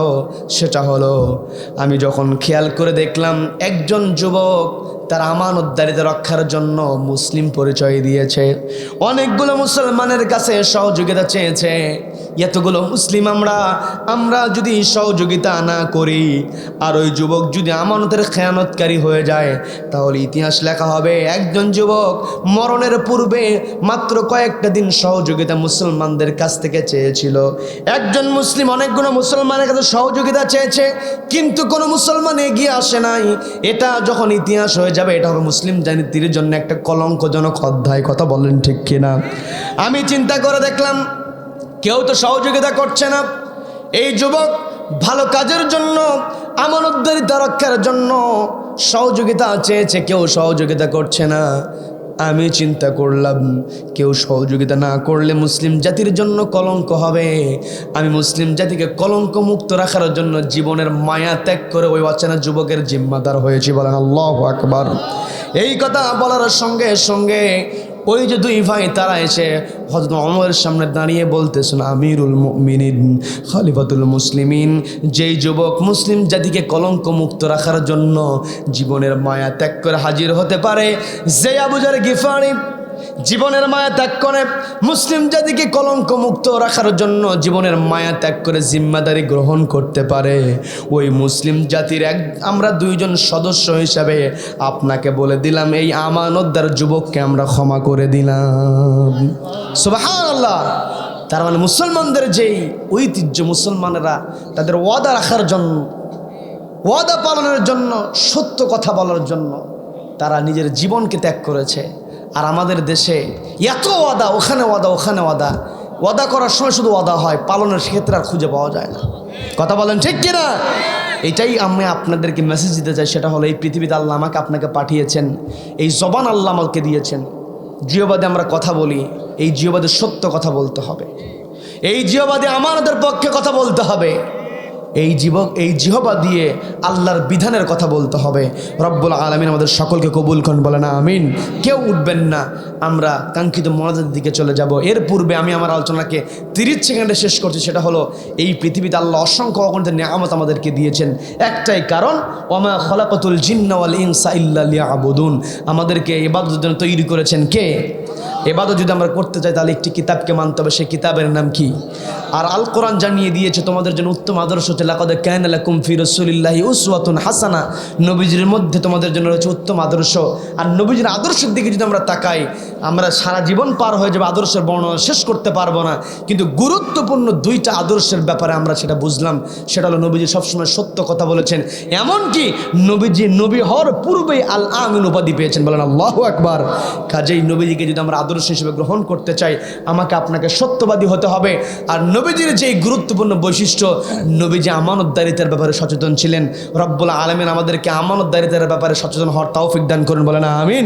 ওয়াদার ব্যাপারে সচেতন হয়ে নবীজির আদর্শ লালন করে আমরা যেন কোরআনকে সামনে রেখে জীবন পরিচালনা করতে পারি। নবীজি জানিয়েছিলেন, মান জাআলাহু আমামাহু কাদাহু ইলাল জান্নাহ, যেই ব্যক্তি কোরআনকে সামনে রেখে তার জীবন পরিচালনা করবে, কাদাহু ইলাল জান্নাহ, এই কোরআন তাকে আল্লাহর জান্নাতে প্রবেশ করায় দেবে। বলেন সুবহানাল্লাহ। আমরা যেন এই কোরআনকে সামনে রেখে আমাদের জীবন পরিচালনা করে এই কোরআনের সহযোগিতার জন্য আমরা আল্লাহর জান্নাতে প্রবেশ করতে পারি। রব্বুল আলামিন কবুল করেন, বলেন আমিন। ওয়া আখিরু দাওয়ানা আনিল হামদুলিল্লাহি রাব্বিল আলামিন।